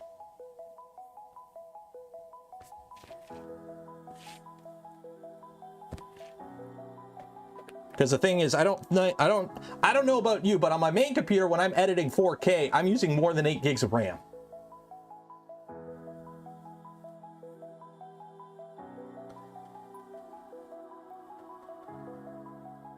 $2013. Why would I get a 2013 Mac? Why would I get a decade-old Mac?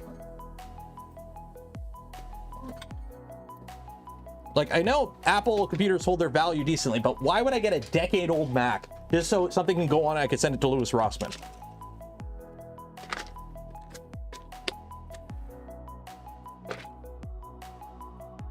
Why deal with 4K? Because that's what I do. I record in 4K. Although, to be fair, when I'm out and about doing videos at events, this is my setup.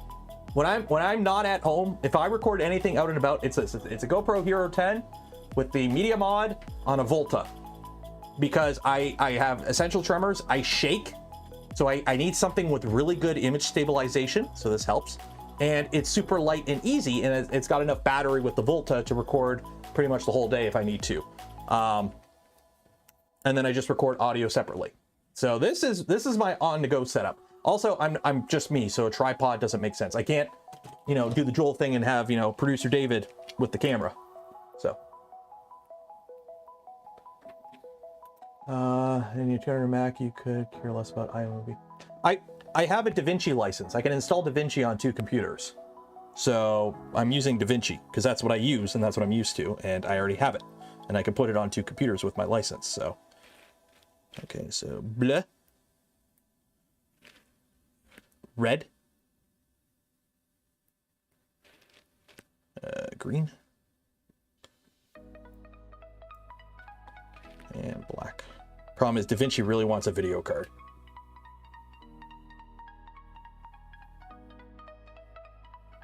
The framework. I was looking at the frameworks. The frameworks look really cool. Don't get me wrong. Problem is, they don't come out till later this year for like the ones with the 16-inch, and I'd really like a 13-inch. Like I'd rather have a small one. And also, they're a little out of my budget. My budget is as little as possible, honestly. DaVinci is also free. No. Yes. Maybe. I don't know. Can you repeat the question? I pay for DaVinci for 2 reasons.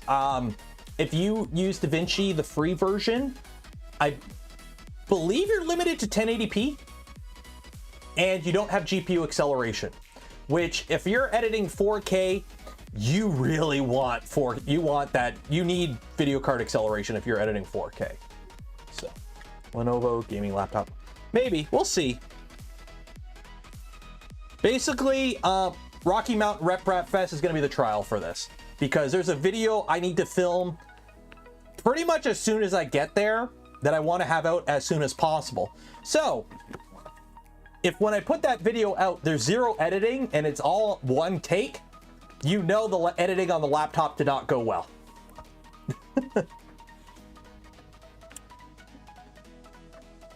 So that's how you're going to find out. That is how you're going to find out. Okay, so let's power this guy up.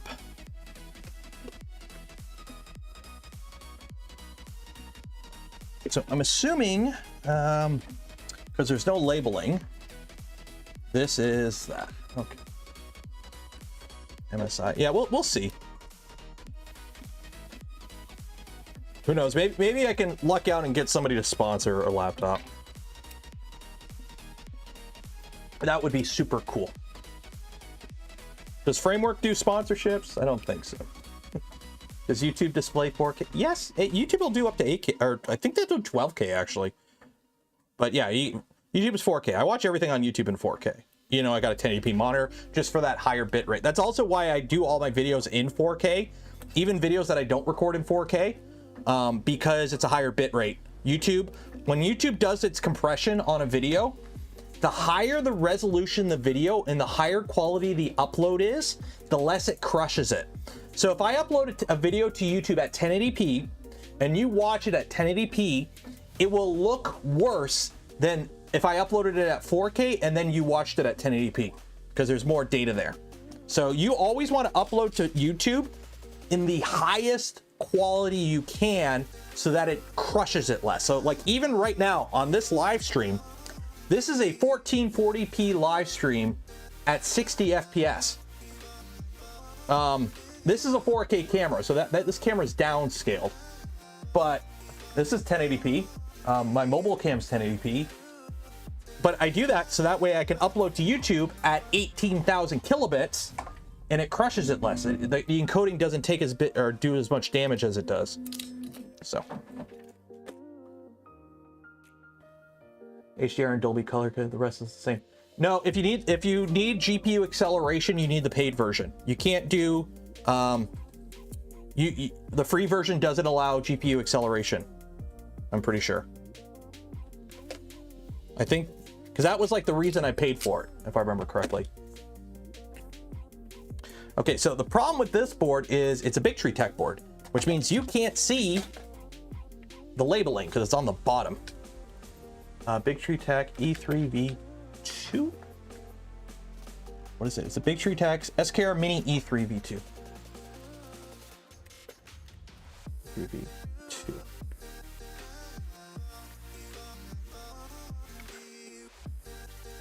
MacBook. Oh, I know.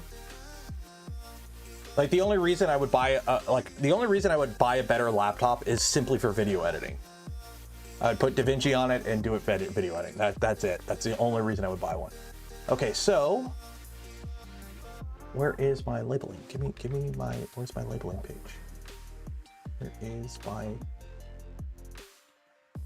gotta go to their GitHub. It's super annoying that they don't have a link to their GitHub on here. Do they have a link to the GitHub? Oh, they do. Hardware. There we go. Okay, pin. Go. Okay, there we go. Paid is a business expense. I wish that business expenses works like some people think, where like you just write off everything and everything's free. It's not. It's not. It'd be nice if it was, but it's not. Okay, so this goes there.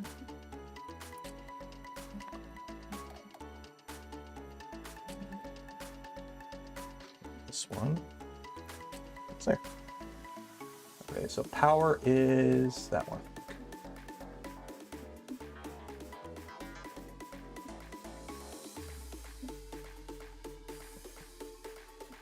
Okay, so now I need to make a power that goes from here to here. So for those that have never wired up Raspberry Pis, if you're powering them over the GPIO headers, you want to use like 20 gauge wire. You want to use good quality wire, and you want to make sure like it's as good as possible, because otherwise you have issues with it undervolting. So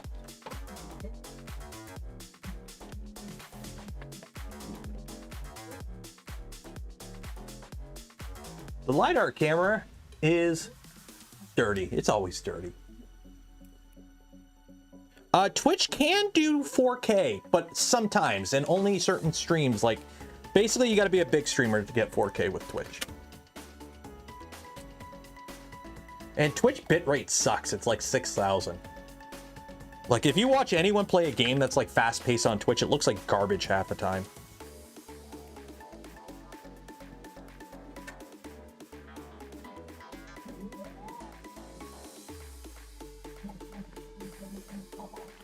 Yeah, the M2 MacBook Pro that starts at this is why I hate Apple. Look at this M2 MacBook Pro. So look at this. This is why I hate Apple. Where is it? Where is it? Okay, so Apple, or actually Apple.ca. Apple. It's Apple.ca. Apple Canada. Okay. So Mac. Okay, MacBook Pro. Base model MacBook Pro, 13-inch, $1699, $1,700 for 8 gigs of RAM. Like, they seriously start the MacBook Pro at 8 gigs of RAM. It's $1,700. And then, okay, you know what? I want 16 gigs. There's 250. I'm gonna leave 256. Like, so there, we're already at $2,000 plus tax. Like, I don't know how they get away with that, because people just keep buying it up. People just keep buying it. So of course they're gonna keep doing it. Yeah, 8 gigs of RAM on the Pro. Like, I could see on like the ones that, you know, the kind my sister would buy to go to like college for her arts degree or whatever, like that kind of thing makes sense. But like the Pro model, 8 gigs of RAM base, 256 gig hard drive base. Like, it's just, I view that as just, ugh. Yeah, like it's like how the iPods. I've never owned an iPod. I hate the interface. I don't like it at all. But like the iPods or the iPhones for the longest time, they only had like 16 gigs of RAM or 16 gigs of storage on the base model. Like, they finally don't do that anymore. But no, they still do it on their laptops though. Where is my flathead? I need my little flathead. Where are you? I think I lost it. Shit. Okay. I need a little flathead. I need a little flathead so I can undo this terminal. There we go. Yeah, 2K will get you a bang. Yeah, that's the thing. And at that point, yeah. Like right now, Costco Canada, actually, you can get a first gen MacBook, like an M1 MacBook Air for like $1,000. But it's Costco, so you only get the one option, and it's a complete base option. So 8 gigs of RAM, and like I might even have like a 128 gig hard drive for all I know.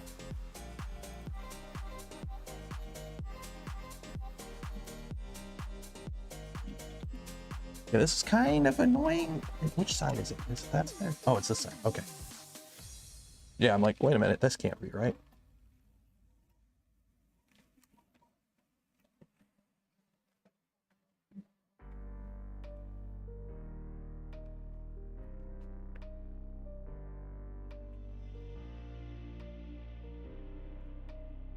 Well, all I know is when I'm running, you know, DaVinci on my desktop and I'm editing 4K video, I'm using a heck of a lot more than 8 gigs of RAM. Oh, do I gotta use a small? I gotta use a small.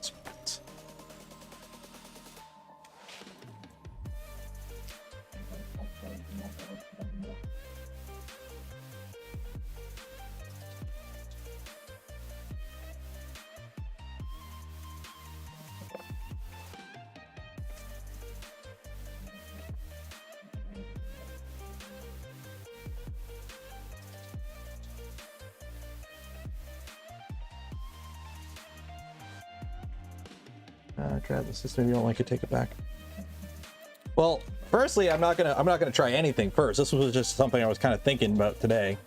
So I'm gonna use my existing laptop that I already own and give that a try first. And then if it's an issue, then I'll look into it. Because I want to do some upgrades to other things before I start doing that. Because like for these events this year, I want to.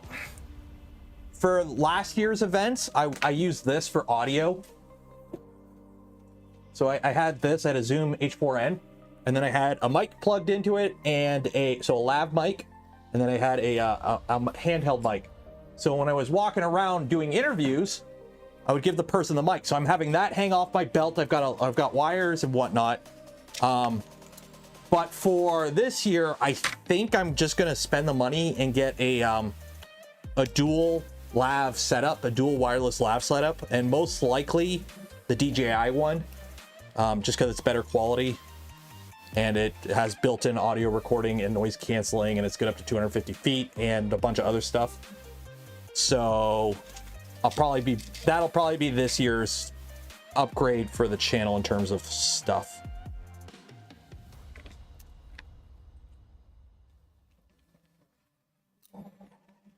Because that way it's a lot simpler for me to set up. Because again, the whole setup is just me. Anything that I could do to make out in the field recording easier and simpler, I'm all for. Because again, the whole setup is just me. I don't have a camera guy or anything. And I'm not bringing a tripod around on trade shows.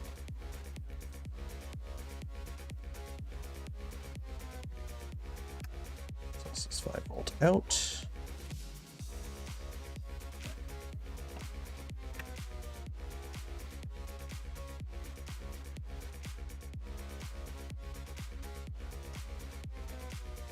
There we go. Okay. So now I need a DuPont connector, which I believe the last time we tried to do this, I didn't have any actual pins. I think we ran into a problem where I don't, any of these male? And then female, female, female. These are, or no, these are all male. I need these. Nope, nope. We might have a problem here. Nope, that's all JST. These are all JST. So I need that for JST. Yeah, these are all. Where are all my female JST or DuPont connectors at? That's all. Yeah, shoot. Let's see what. This might not be working out, so more in here. Huzzah! Are these them? I think these are them. No, that's. Shoot, no. Oh, that's. I've got a million JSTs. How do I not have DuPonts? No, that's that. There's. Male. Why do I have? Well, I've got a million male DuPont connectors, but no female ones. Like I could use JST and just shove it on and call it a day, and we might end up having to do that. Yeah, we're gonna have to do that. Because what do we got in here? What do we got in here?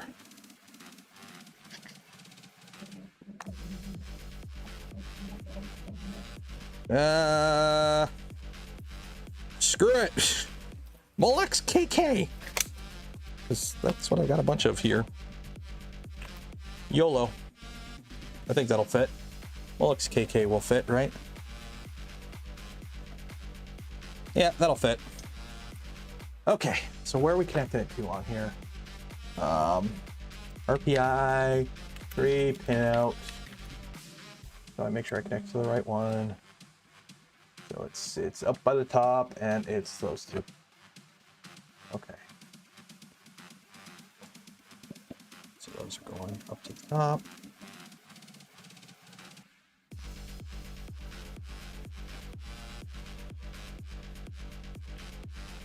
There. So cut those there.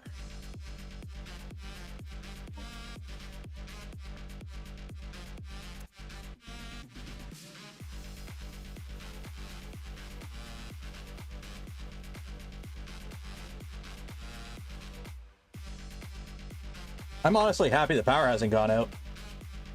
I almost not had power since 3 o'clock today. Do a partnership.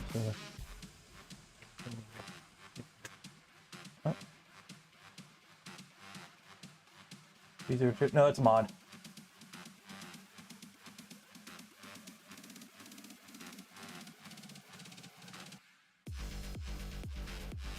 Yeah, this is not a stock build. Like, the reason, for several fold reasons. One, this is an upgrade from my original V0.0, which had mods on it to begin with. And I don't have everything I would need on hand to actually do a full stock V0.2 build, because I don't have like an integrated lead screw.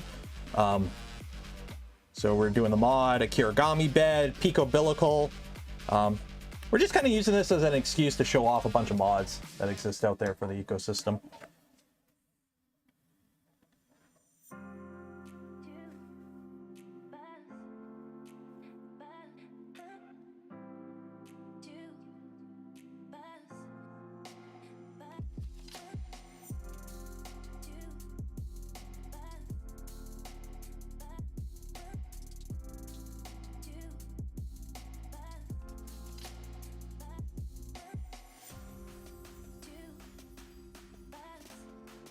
Well, I want this to go like that. I want this to go like that.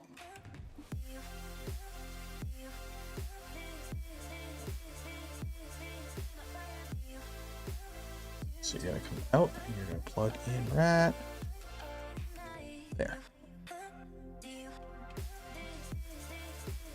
So I want you to go under here, here. There. That is power for that. You got power for this. That is UART to there. This is that to there. So everything's powered up. Before I plug in the end stops and the heaters and everything, I'm going to power up the printer right now and make sure we get the lights on all this stuff. So off.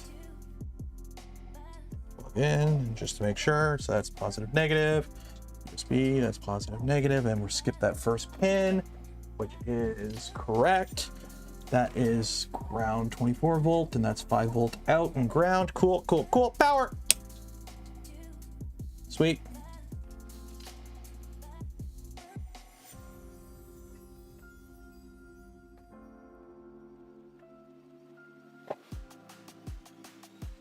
You have that's on, that's on, that's on. You've got power. We're good. We are good. Sweet. Easy peasy. Awesome sauce. Okay.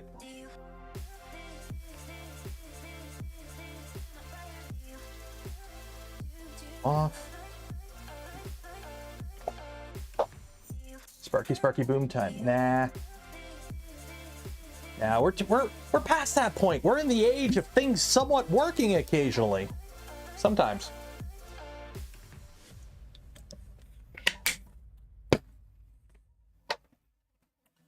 Okay, so now we need to hook stuff up. So we'll start with this end stop. So that's Z stop goes right here.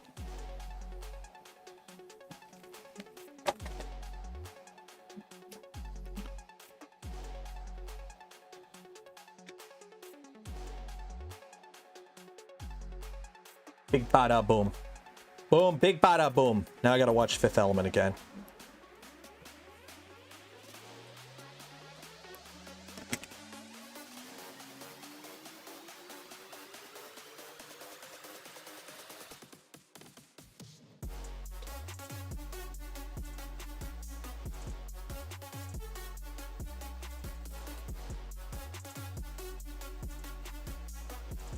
Buying stuff in Australia. Yeah, it's, from what I understand, it sucks buying stuff in Australia for 3D printing. I think, honestly, I'm pretty sure that's why Angus is doing all this stuff with the birds. He's trying to train them to fly over to China just to pick up his AliExpress order to save on shipping.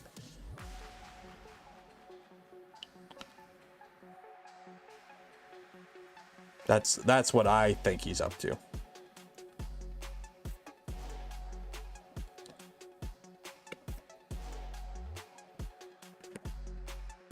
Any tips on crimping? Practice. Are you using a good crimper? And are you using good connectors? Because if you're using like the cheapest kit of JSTs that you bought on AliExpress, those break. It's a little, the prongs and whatnot, they will break if you're crimping them. And then if you're using a shitty crimper, same thing. Just kind of get a feel for it. Don't over tighten, don't over crimp or over squeeze.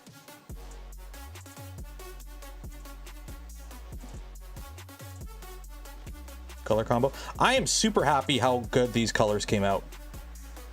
And for those that are wondering, This is this is LVO stuff. This is Polymaker filament, and if you want to buy some, there's a link in the description, or you might luck out and just win a spool, because we give away a spool every stream.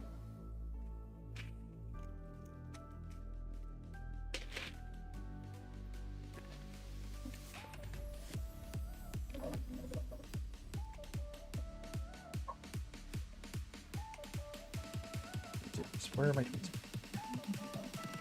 So, while I don't like, silicone wiring's fine for this, and I'm using it because I've got a ton of it. It's a pain to get the connectors in. You gotta use tweezers to like push them in, because it's like pushing rope. Go. So that is that. So that's Z and stop. X and Y is sensorless, so we don't need to worry about that. What firmware? Clipper.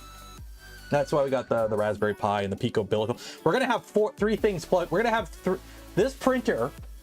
This itty bitty printer is gonna have 3 MCUs in it. We're gonna have a separate MCU for the screen, a separate one for the A, B, and the Z motor and the heaters, and then a separate one for the tool head.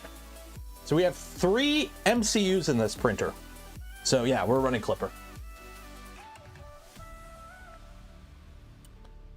So this is our NeoPixel.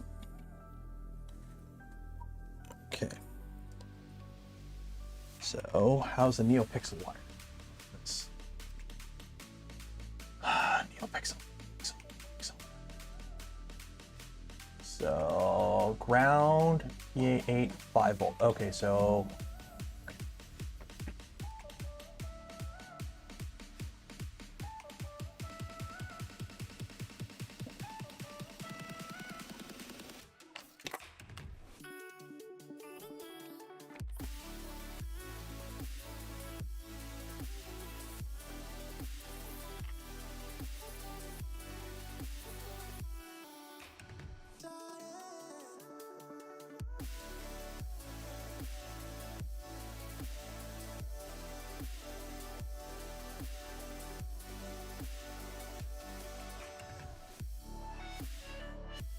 Prop firmware has been doing multi-MCU for what, 5 minutes? Okay, let me rephrase that. We're doing multi-MCU with completely not anywhere near the same controllers.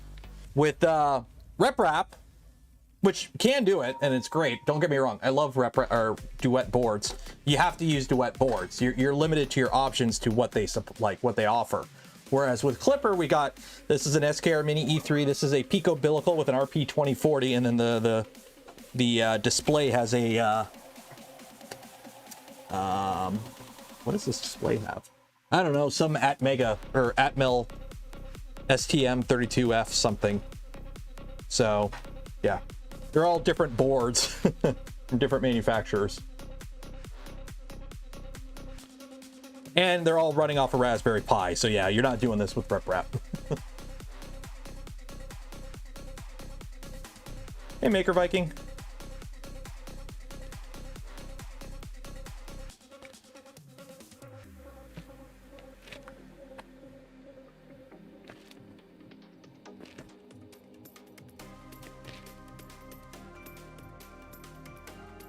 What time are we at anyways? 10 o'clock? Hoping we can get this all wired up today.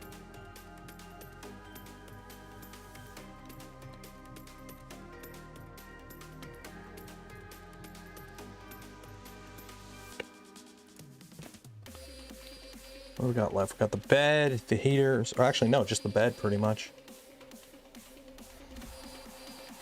And the screen. Oh.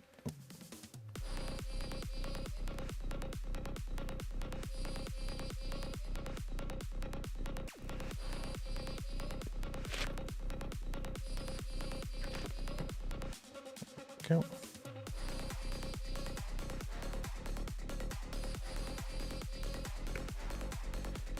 I made gnocchi for dinner today.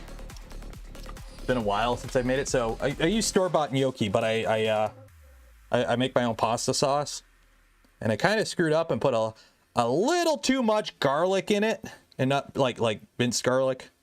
So I do the whole saute the garlic, and then what do we got in the middle there? That's yay. Okay, so that's the sig pin. You know, brown the garlic, minced garlic before you put in everything else. And I put a little too much garlic. So I'm sitting there eating. I'm like, this is good, but oh man, my sinuses are cleared. Garlic's good for you though, so we're good. But I'm like, I did not expect that much garlic. Okay, so that's neopixels, and this is the neopixels for the bed. There's a little neopixel in the bed. But remember, we're gonna have some fun, because for side panels, we're doing disco.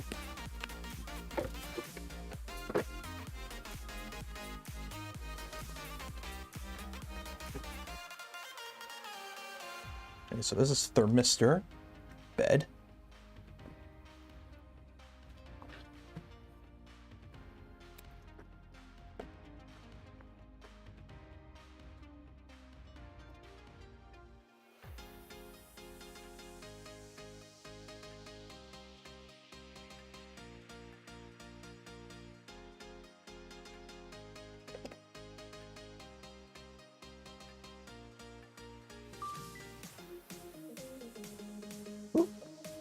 Acrobile gifted 1 community membership. Cheers!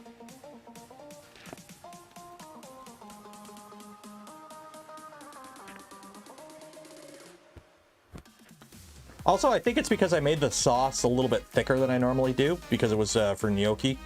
Normally I make it a little bit thinner for like spaghetti.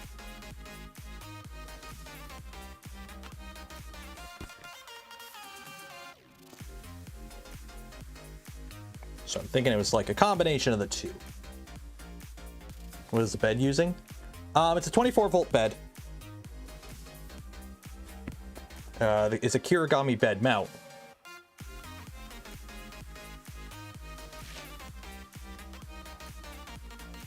And it's the LDO bed that has like the, it's an aluminum bed, but it's got like your, like a PCB heater on the back.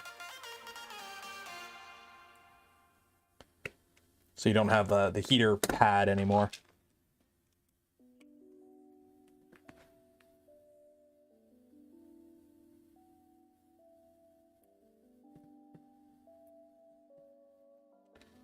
Okay, so this is the thermistor for the bed. So this is going to look pretty Spartan because everything for the tool head is attached to this, which is, it's got its own controller. So thermistor bed. That goes there. And then this is, ooh, that's just long enough. Okay.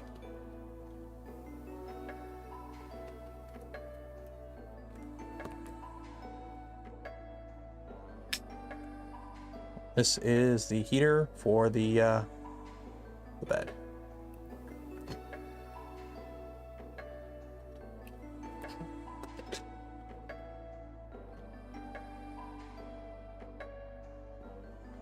Or is there? I think it's just easier for them to manufacture than sticking on like, because they're selling this as a kit, and with LDO the beds come pre-assembled most of the time, or at least on this kit. So instead of putting on a heater pad on the back of the bed and then doing the whole sealant around it, they just had these made up. And that's what their kits come with. And they work really good, apparently. So that's what we're using, because they sent me it.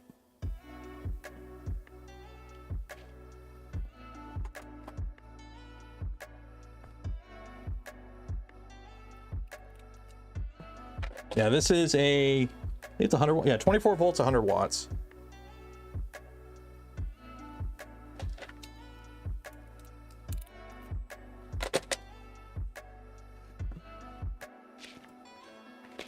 What is my...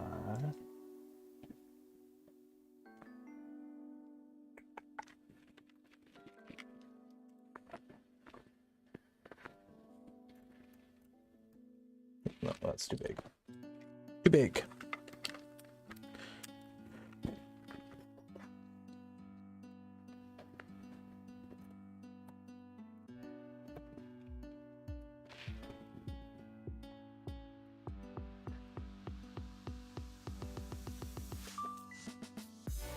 Davis gifted 5 community memberships. Cheers.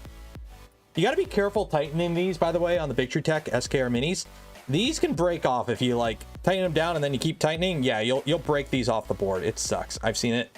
I haven't done it, but I've seen other people do it. It sucks. There we go. No hot end heater because that's on here, and this is being fed its own 24 volts. That is all that. So the last thing left is the screen. So I need to sacrifice a USB cable for this, which sucks, but you have to, because I need to convert ground D+, D-, and 5 volt to USB. So I need to find a USB cable. Now, luckily, every one of these stupid things come with a USB cable now. So I've got a million bazillion USB-C cables. Because most of these are cheap and they're not true USB-C. Because they only got 4 pins. So, cutty time. Time to cut.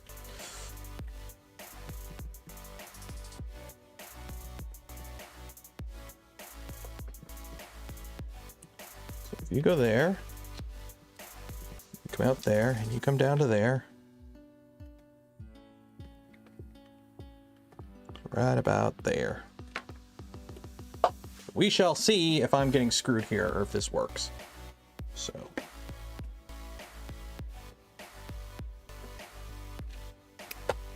Yep, 4 wires. Hopefully the wires are the standard, because there's like a standard color for the pinouts for USB. And so hopefully these are standard. I'm hoping.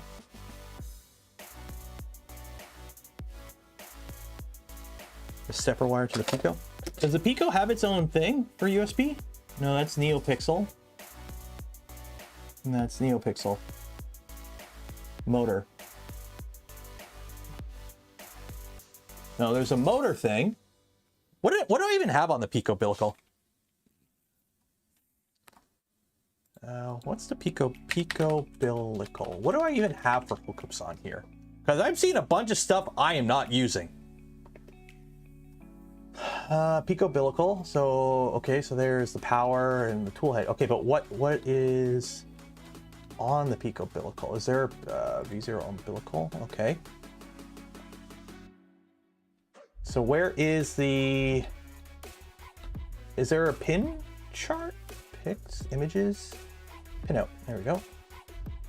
No, that's not what I want. Overview? No. Schematic? No. PCB layout? No. Schematic? No.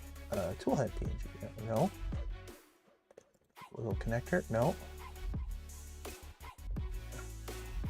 I don't know what the SPE1 is.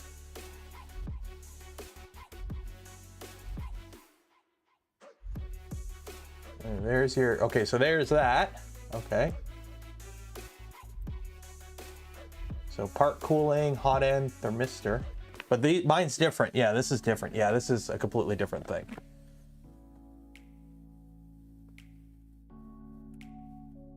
Did you connect the extruder motor to it because it's only a pass-through? Is it only a pass-through on the V0 on the LDO one? Is it a pass-through on the LDO one? There's no extruder motor. Is there a stepper on here? RP2040. I see a motor hookup. I got a motor hookup. I got a fan selector for voltage. I think, oh, I got to switch these to 24 volt because everything's, I'm pretty sure everything's 24 volt on here. So I got to make these 24 volt. Yeah. Part cooling fan and hot end fan are both 5 volt. I got to set those to 24 volt. So 24 volt.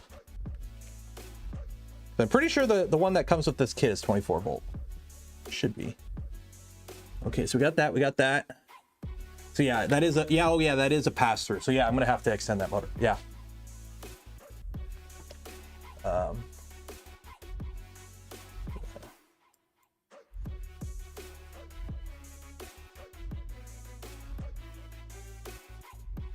E-stepper, yeah, so the E-stepper is a pass through. So I gotta connect that. Thank you for noticing that. Otherwise I've been like, why isn't it working?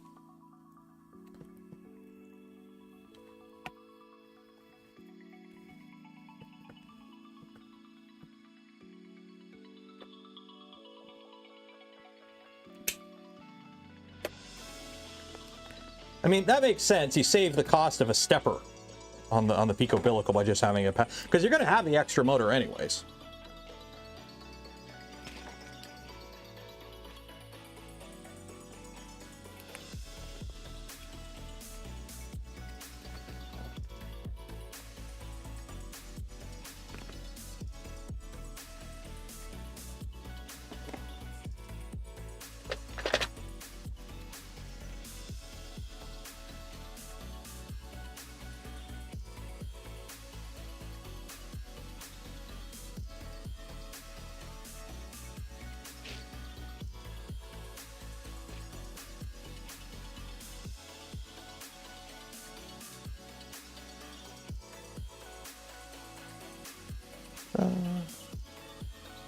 So you want to hear something funny? So as of right now, I'm good to go for every event this year in North America. I'm pretty much good to go to.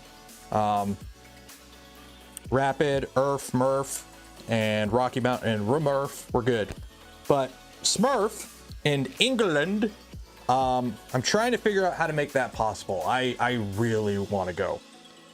So I was looking at flights, and I'm like, I'm down in Southern Ontario. For everything that I'm flying to this year, Chicago and Denver, it's a heck of a lot cheaper for me to fly out of Detroit. So I hop across the border, I go to Detroit. So I figured that would be the same for flying to London, because flying in Canada is notoriously expensive.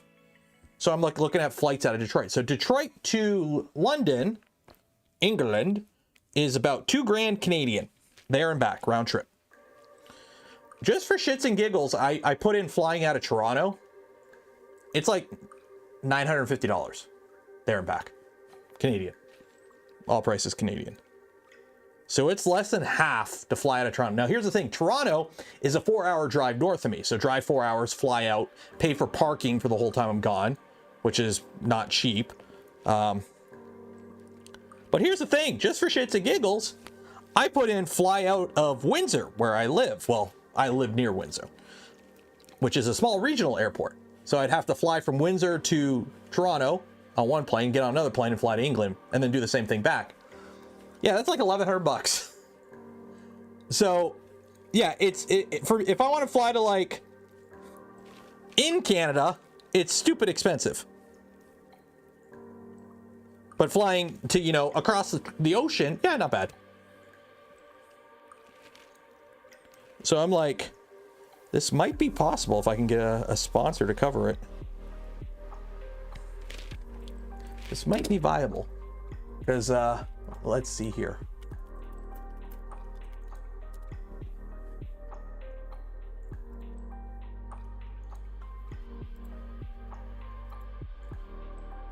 Yeah. Because for all those wondering, it's like go work with Linus. It's like $1,000 just to fly to Vancouver. It's actually not as bad as I thought. But that's double what it costs if I were to hop over to Detroit and fly to like Seattle. So flying in Canada is not cheap. And again, that's one person going one there and back. So flying in Canada sucks.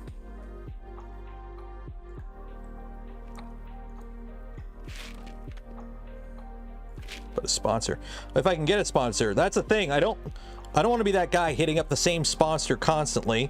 I don't have big ticket connections like some other folks. So like, I've got a sponsor for Rapid. Thank you, Jason. And I've got a sponsor for Rocky Mountain. Thank you, Fabrico. But I'm not going to hit up the same people again and again and again and again for sponsorships. I don't know what kind of value my channel actually offers these sponsorships, but I like to think there's some value there. But I'm not pulling Joel numbers to get, like, you know, Ford to sponsor a video of mine. Come on, Raid Shadow Legends. Where's the Raid Shadow Legends?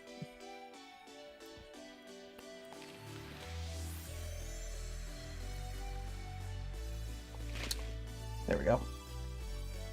East Midland. I just did London just for the easiest. And here's the thing. If I was flying to England for Smurf, I'd be flying out on like the Tuesday so that I could spend a day or two in London before going to Oxford. Because if I'm going to England, I might as well, like, you know, visit England for at least a day, you know, do London and whatnot for at least a day before leaving. But I can't stay too long because I don't want to leave the wife and the little guy by themselves here, you know.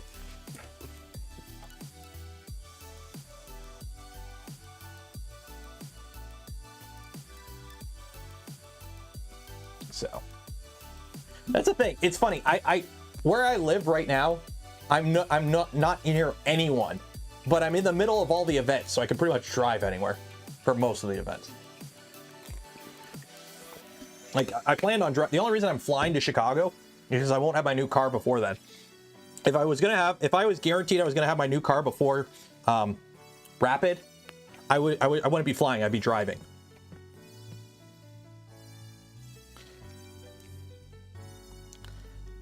It's just, you know, the whole accidentally being stuck in Gary, Indiana thing is something I really don't want to risk.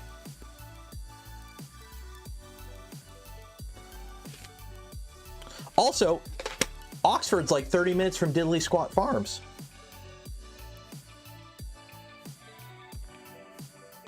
Go visit Clarkson. You know, I think it's closed in the winter.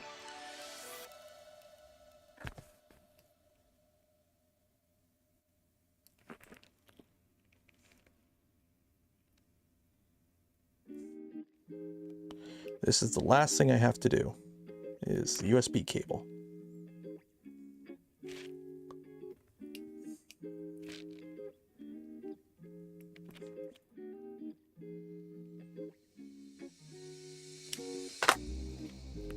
Crimping time. Ooh, I'm running low. I have to use the shitty ones. Where are the shitty ones at? Over here.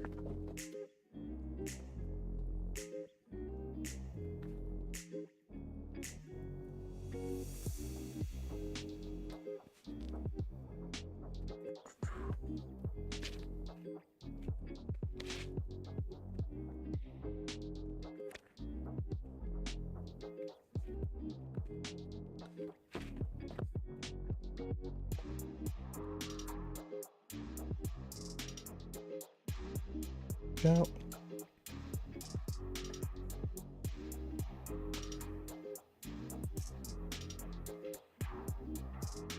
Yeah, Clarkson, he farms.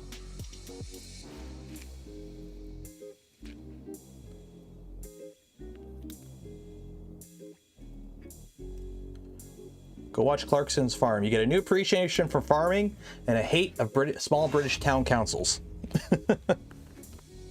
Hey, Tech Build. Rail pass. That's pretty much the plan. I don't want to rent a vehicle. I really don't want to rent a vehicle. It'd be taking public transit and whatnot for the weekend. Oh, no, that didn't work.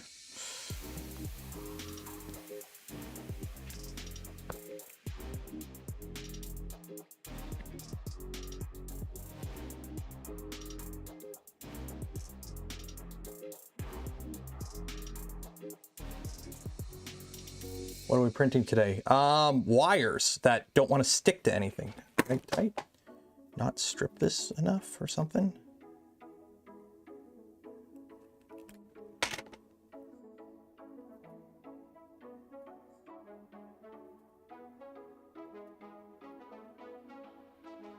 I'm gonna have to do the stupid trick that I do sometimes. Have you ever, like, you're not supposed to do this, don't do this, but if you can't get, like, wires are just too small to actually stick, what you do is you fold them, you strip it long and you fold them back on themselves, and then they kind of work.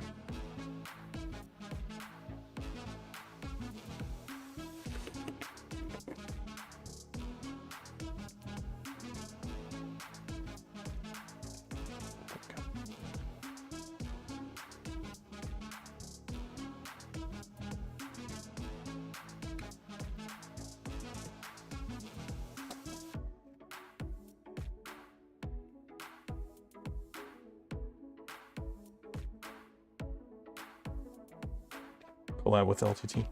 Here's the thing, I have nothing to offer LTT. For as much as you guys joke, I have nothing to offer LTT. They don't do 3D printing content on their channel for a reason. It doesn't do well. They've tried it in the past.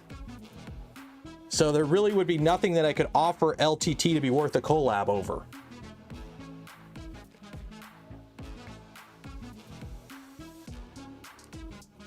Also, if they were to do any collabing with 3D printing people, it'd be Joel, because Joel's right there in Seattle. And he's got an audience that's probably has a bit more overlap.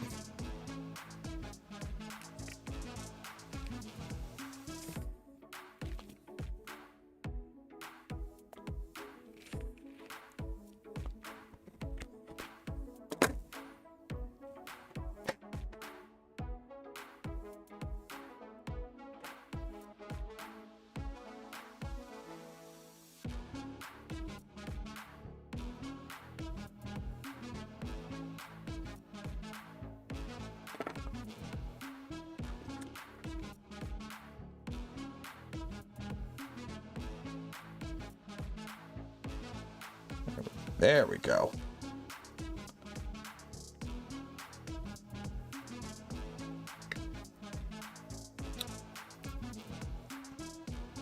Of course that break. Okay, whatever. Good enough. What are USB wire colors? USB wire colors. Okay. Okay. So ground, positive, negative, 5 volt. So ground,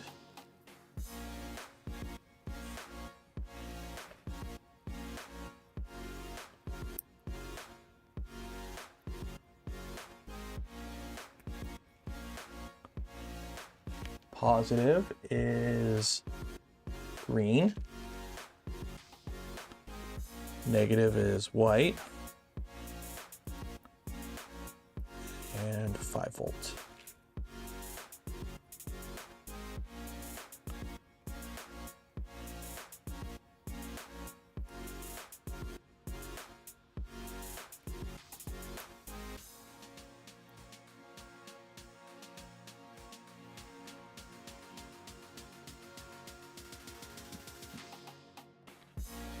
Don't want to stick. I hate these cheap connectors. I'm out of my like good JST connector, so I gotta use these like cheap ones that I have. And like the locking tabs kind of suck on them. You have to like pry them out half the time. I don't like to lock. Okay, there we go. Okay. So that is this way. I mean, as long as you get the, wow, that doesn't want to stick. There we go. Okay, that locks it. There we go. Okay. There we go. Okay. So we got everything wired up. Let me do another power up just to make sure that, as long as I get the ground and as long as I get the power and the ground good, if the signal pins are wrong, worst that happens is it just doesn't work. Okay. Power everything up. Now, I don't know if the screen will work. Yeah, we got 3 USBs on this thing.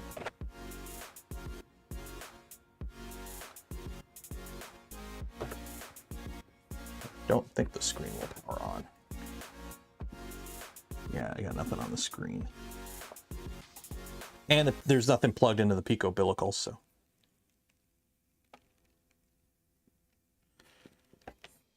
Okay. So let's connect to it. V1. No, not that. Where is my Wi-Fi?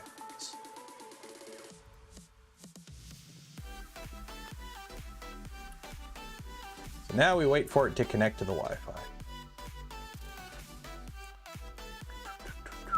How much you want to bet this is going to take a while? Taking bets for how long it's going to take for the Wi-Fi to connect this time.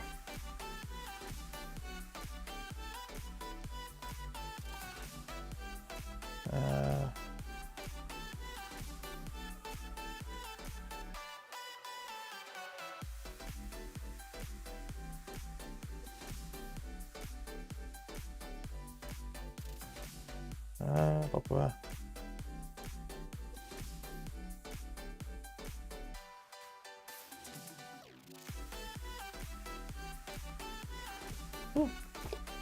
You're connected. Machine. Ooh, we're connected. Update all components. We'll let that update.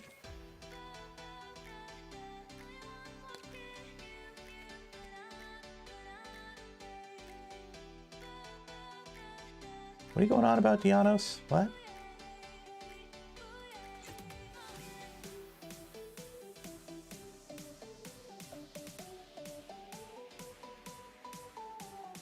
Which one of my printers tastes the best? Well, I don't have the Cocoa Press yet, so I would say that one when it shows up, because it'll be covered in chocolate. And we like chocolate.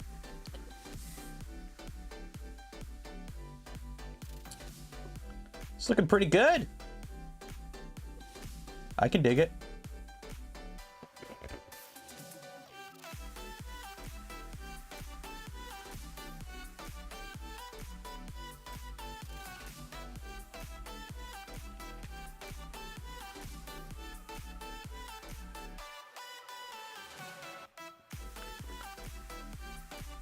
So we're waiting for it to reconnect right now. So this is pretty much going to be it for this portion of the build. I'm thinking we'll do all the firmware stuff next week. I just want to make sure it's like connecting. So what would that be? That would be CMD. What's the LS something or whatever? SSH pi at blah.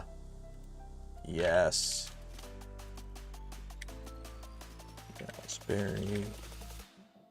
What's the command to see what everything is attached to? Clipper setup.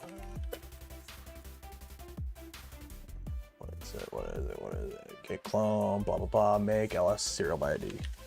Okay, so this should tell us we should see 3 devices. I see 2 devices. I should see 3. I'm not seeing the screen.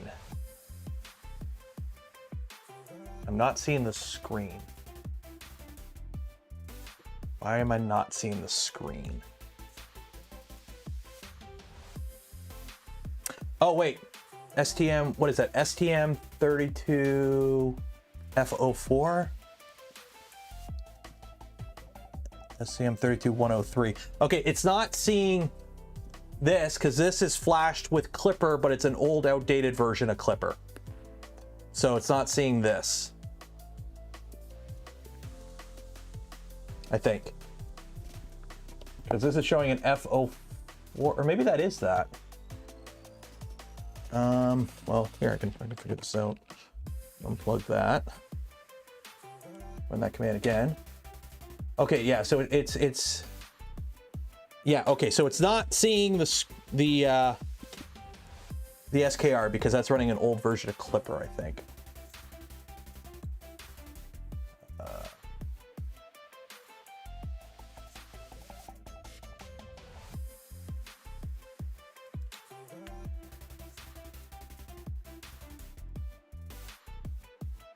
Yeah, that makes sense. Okay. Yeah, the SKR is running an old version of Clipper. And it's an outdated version of Clipper. Okay.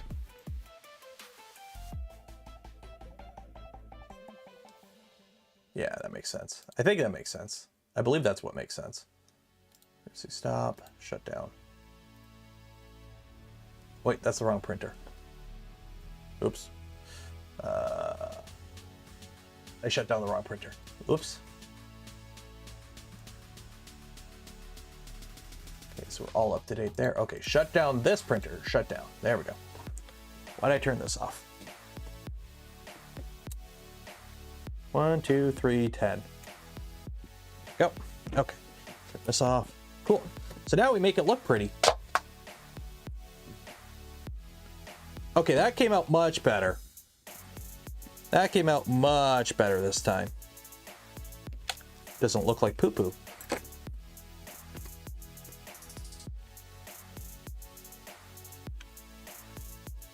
Still tight. It's still tight.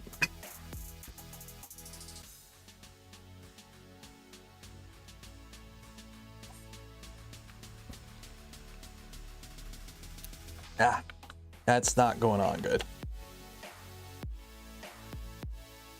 It's got a compliant feature. Yeah, but the compliant feature don't work. Okay. So now what we're gonna do is the caveman Unga Dunga brain thing.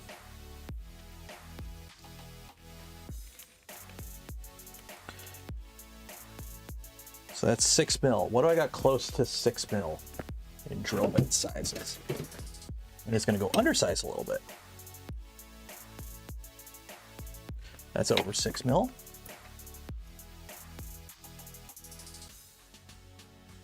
That's 5 mil.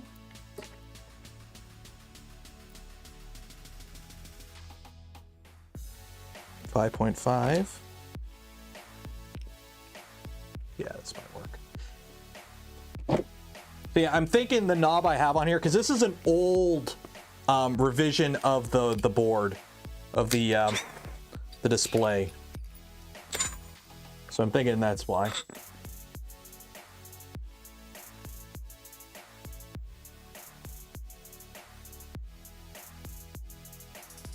Yeah, I'm removing way too much stock for this to be how it's supposed to be. Oh. Well, something gave.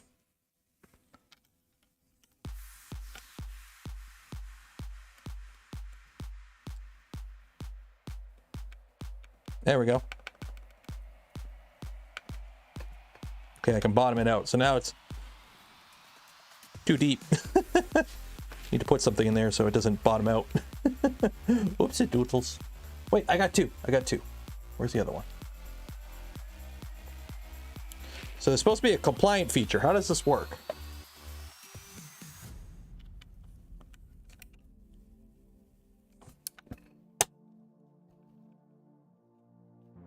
There we go. Okay. That works. Okay, cool. Let's wire this up and make it look kind of okay before we call it a day. So now it's time for everyone's favorite thing, cable management. Do you like cable management? I like cable management.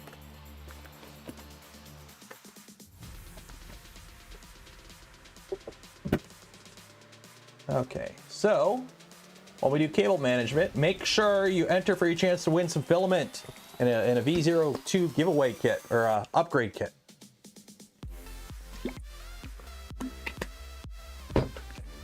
Okay, so I think I have a few more of these sticky things. I think it's the last one. Okay, I gotta print more. So, fun fact, I'm just gonna print them on here. In PETG, because why not? So that. Zip tie anchor. Cool. Slice now. Export G-code, save. Upload and print. There you go. So they will be PETG. Cool. Let's see what's going on. Who's linking me stuff? Micro Center. I don't have Micro Center in Canada, so I can't go to Micro Center.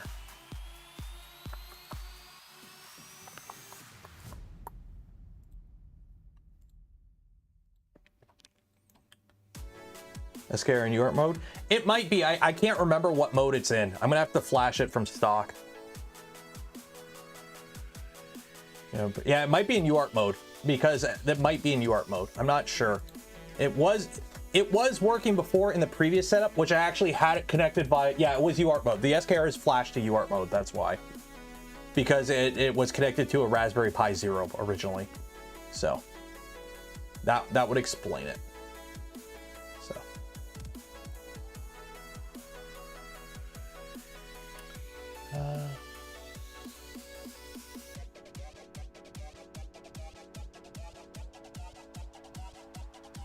So that would probably be what's going on there. Is it's in UART mode. Okay, so we're gonna have to put some cables in here. So we're gonna put one there.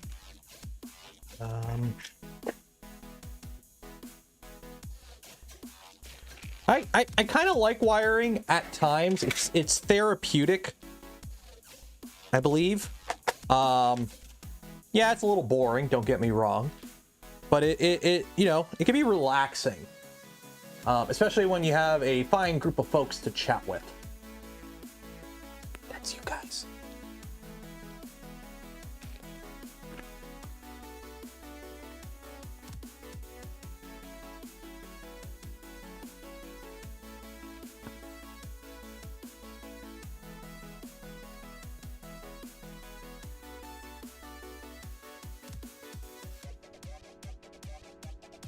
I'm gonna use some of these because I found all these the other day.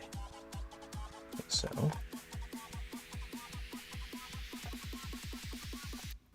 okay, so you go there, you go there. You're gonna have to go over there.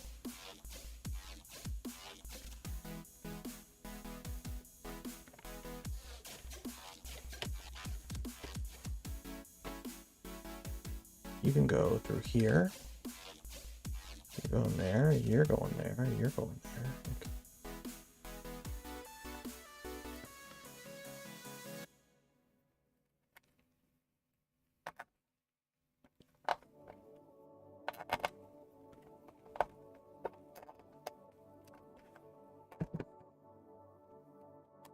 There we go.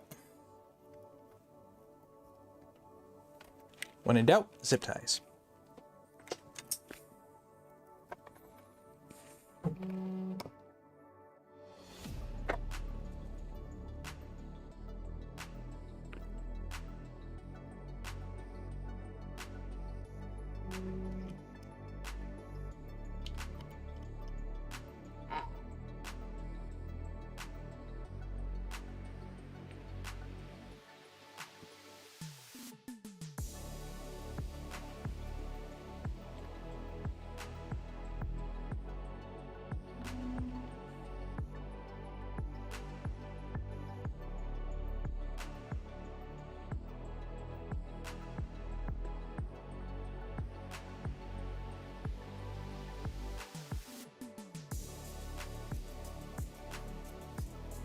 So we're going to basically force all these ones to stick together to kind of hold them down.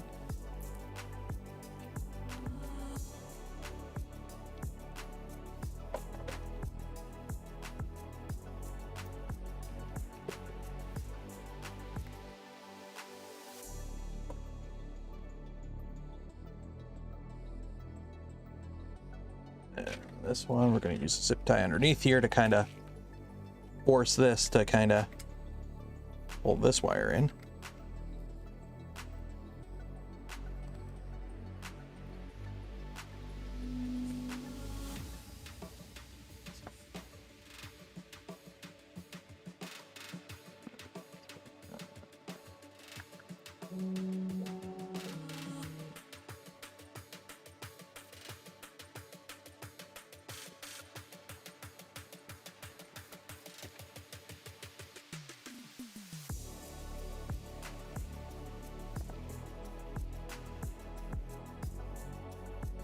Go. So this is that. That's that. That shouldn't go anywhere. Boom. Boom. And then. Okay, so I'm gonna need one. Shoot. Am I all out? I am all out of those. Damn it. I'm gonna have to print. Wait for those to finish printing before I could do more. So I gotta sleeve all this up. Well, for now, I'll just sit that together.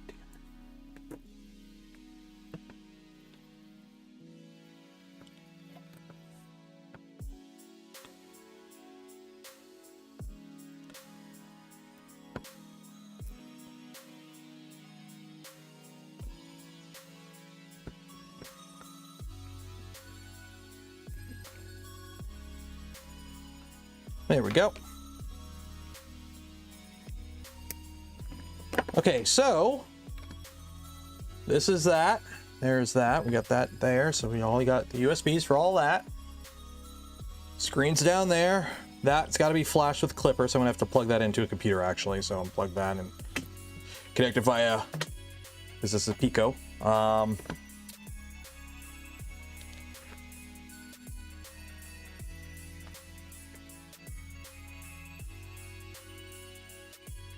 What are you waiting on? Do your thing. Oh, it's too hot, that's why. Okay. So we're good there, I think. Yeah.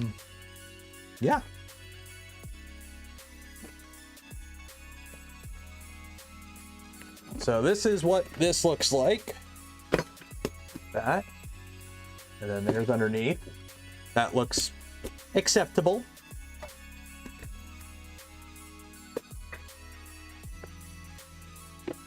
Stick our tool head back on. So that we can actually, you know, do all the printer stuff that we're gonna have to do at some point. Oh my god. Mini stealth printer is awesome.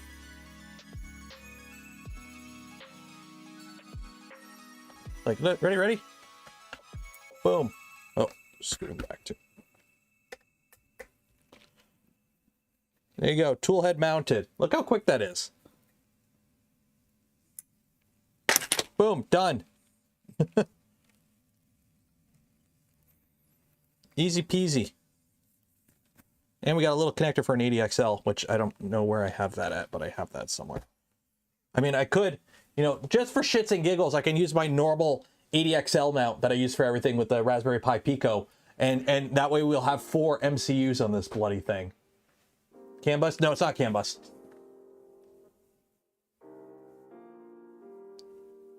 Use the wrong PCB mount? No, I didn't. This is the right PCB mount because I got an LGX Lite, so I had to use a non-standard one.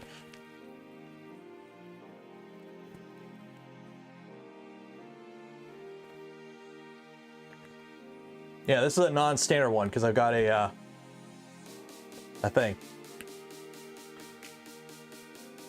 I don't know what these 2 screws. I think these are for the old. I don't know. I can't remember.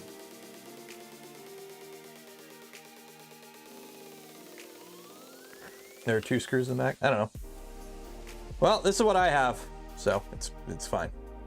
Although this rail is a little. There's quite a bit of play in this rail, I will say.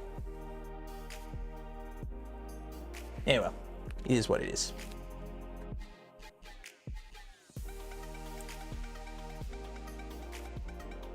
I mean the wrong PCB mount. There's none of this is standard. It's a mini stealth burner on a V0.2.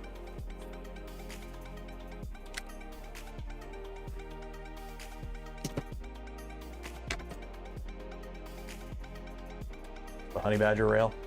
Yeah, we'll see. We'll see how this works.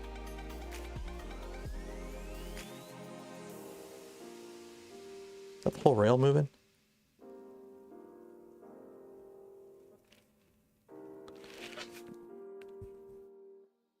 Yeah, that's the whole rail moving. Yeah, we'll see how it prints. V0.2? Yeah, sure, go for it. If it's, I might not print it. It depends on what it looks like. MGN9. I don't think, I don't have a spare MGN9 that size. But we got 5 minutes left in the stream, so make sure you enter. So we'll see here. Wait on Buddy to link me something here. Oh no! My filament that's totally organized and not a tangled mess. Oh, rail? Yeah, the rail's tightened down. No, it's just the carriage is wobbly. But it's this rail is like a budget MGN7 rail I bought like 3 or 4 years ago.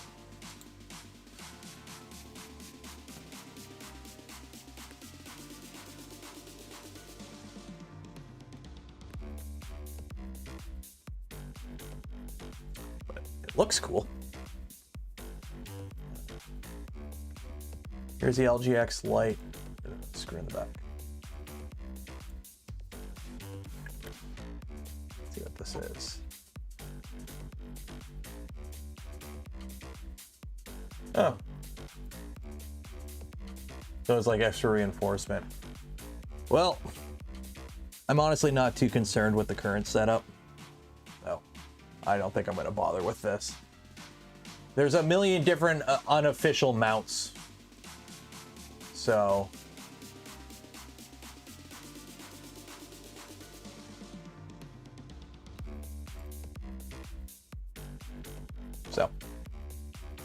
If I run into issues, honestly, I think the fact that my rail's not the greatest is probably going to be a bigger hindrance than that, because the weight's over the mount itself, so I'm not too concerned.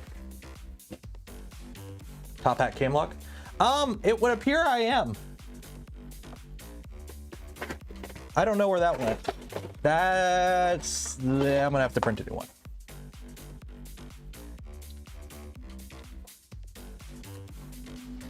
Beacon, basically, it's going to be an inductive probe, but really fast. Yeah, I'm missing a cam mount. Shit, where'd that go? Well, that's gone. Unless it's... No, it's not up there.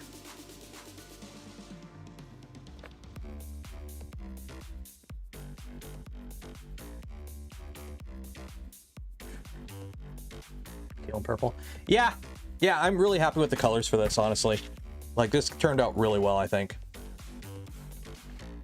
So that neopixel won't turn on because you got to command neopixels to turn on, I think. So even if I power it up, we won't get light out of there. Yeah, that looks, I like it. Actually, I think I can fit. Where is? I think I can fit. Can I fit you in? I can.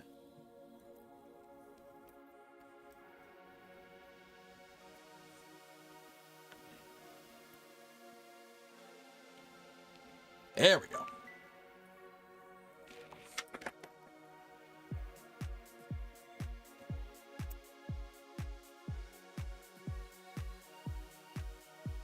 There we go.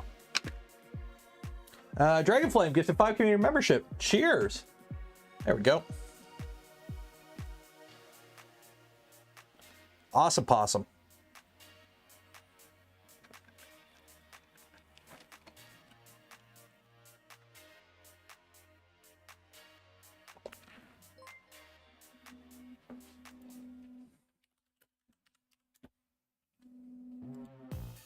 And if you're curious about the inspiration of this design, I'm going to have to harken back to the classic for the color scheme.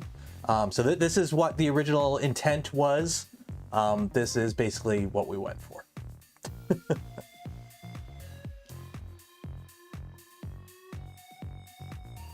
Yeah, pretty close. So now we just got to do firmware on it. Like, all that's left is firmware, which we'll do next week. And yeah, awesome possum. What time is it? And it's 11, so we can do... Wow, we ended the stream right on time today. Nice.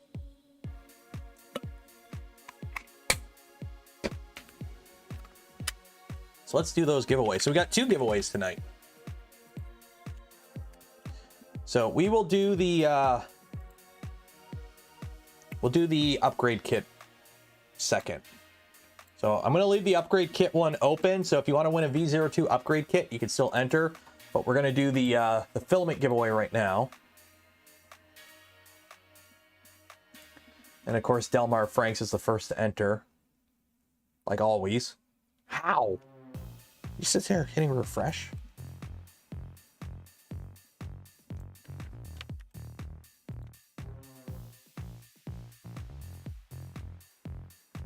And no liquor. I know it's been a dry stream. Well, I've got my gamer subs here that I can't show the waifu because it's technically it's PG. You don't see anything, but this is it's a little. It might be a little raunchy. Give me a number between. Okay, Chromie, you jumped the gun. You're disqualified. A number between 0 and 11 because it's 11 p.m. So I need a number between 0 and 11. Actually, I'm gonna take this cam lock out so I don't have. There we go. You're going too fast. 7, 7, 7, 7, 7. 1, 2, 3, 4, 5, 6, 7. There we go. So you'll get an email from me after the stream ends about how to collect your filament. FGS 536. Are you a real human? You better be a real human. If you're a robot, you better tell me. Okay. Okay, congratulations. So you won yourself a spool Polymaker filament. You'll get an email from me after the stream ends on how to collect your filament. Okay, so for the LDO kit, we'll go do that now. Check that. Ooh, this one, Delmar wasn't the first.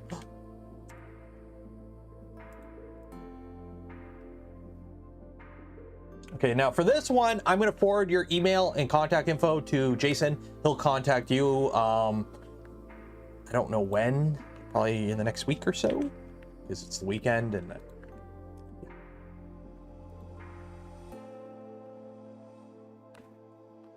how's this coming along? Oh, nice and organized.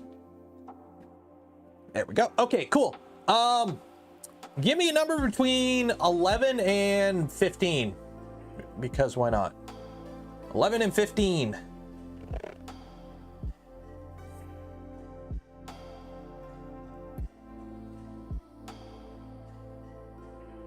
Two. That's 13.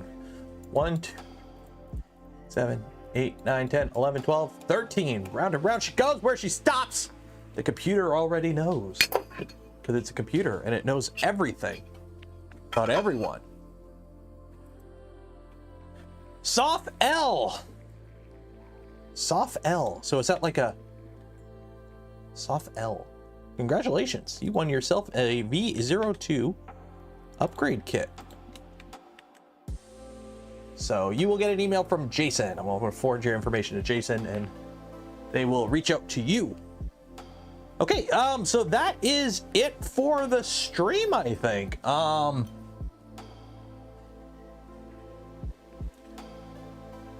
There's a, I don't know if you can see that, but there's a decent amount of wobble to this rail. I may look into upgrading that rail at some point. Okay, so we're gonna call it there. That was awesome. I hope you enjoyed the stream tonight. We got it all wired up.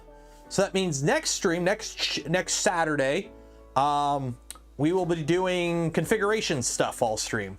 So we gotta get it all set up. So we should be able to get its first move. So we probably got 2 streams left on this build. We'll have a configuration stream, maybe we'll push some plastic, and then we'll do normally we end these streams, these build series, with a recap stream where we just print something and just kind of recap it.